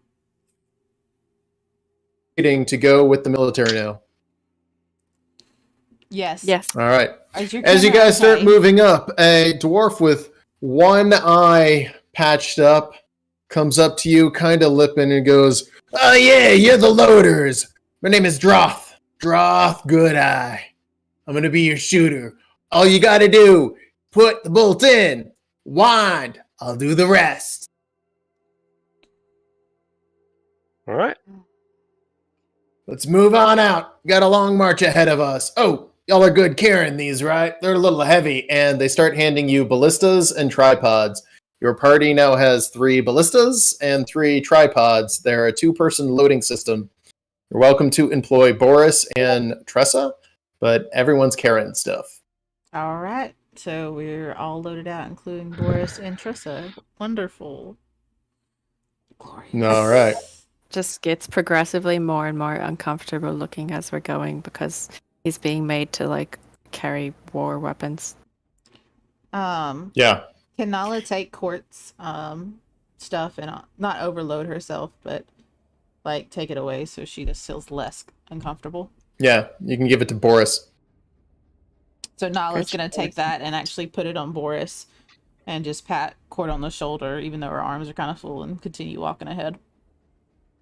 Okay. And as you guys move out, the landscape on the other side of the mountains is strange in so many ways. It starts to get more colorful. The land feels more magical for those of you who feel a little bit of magic.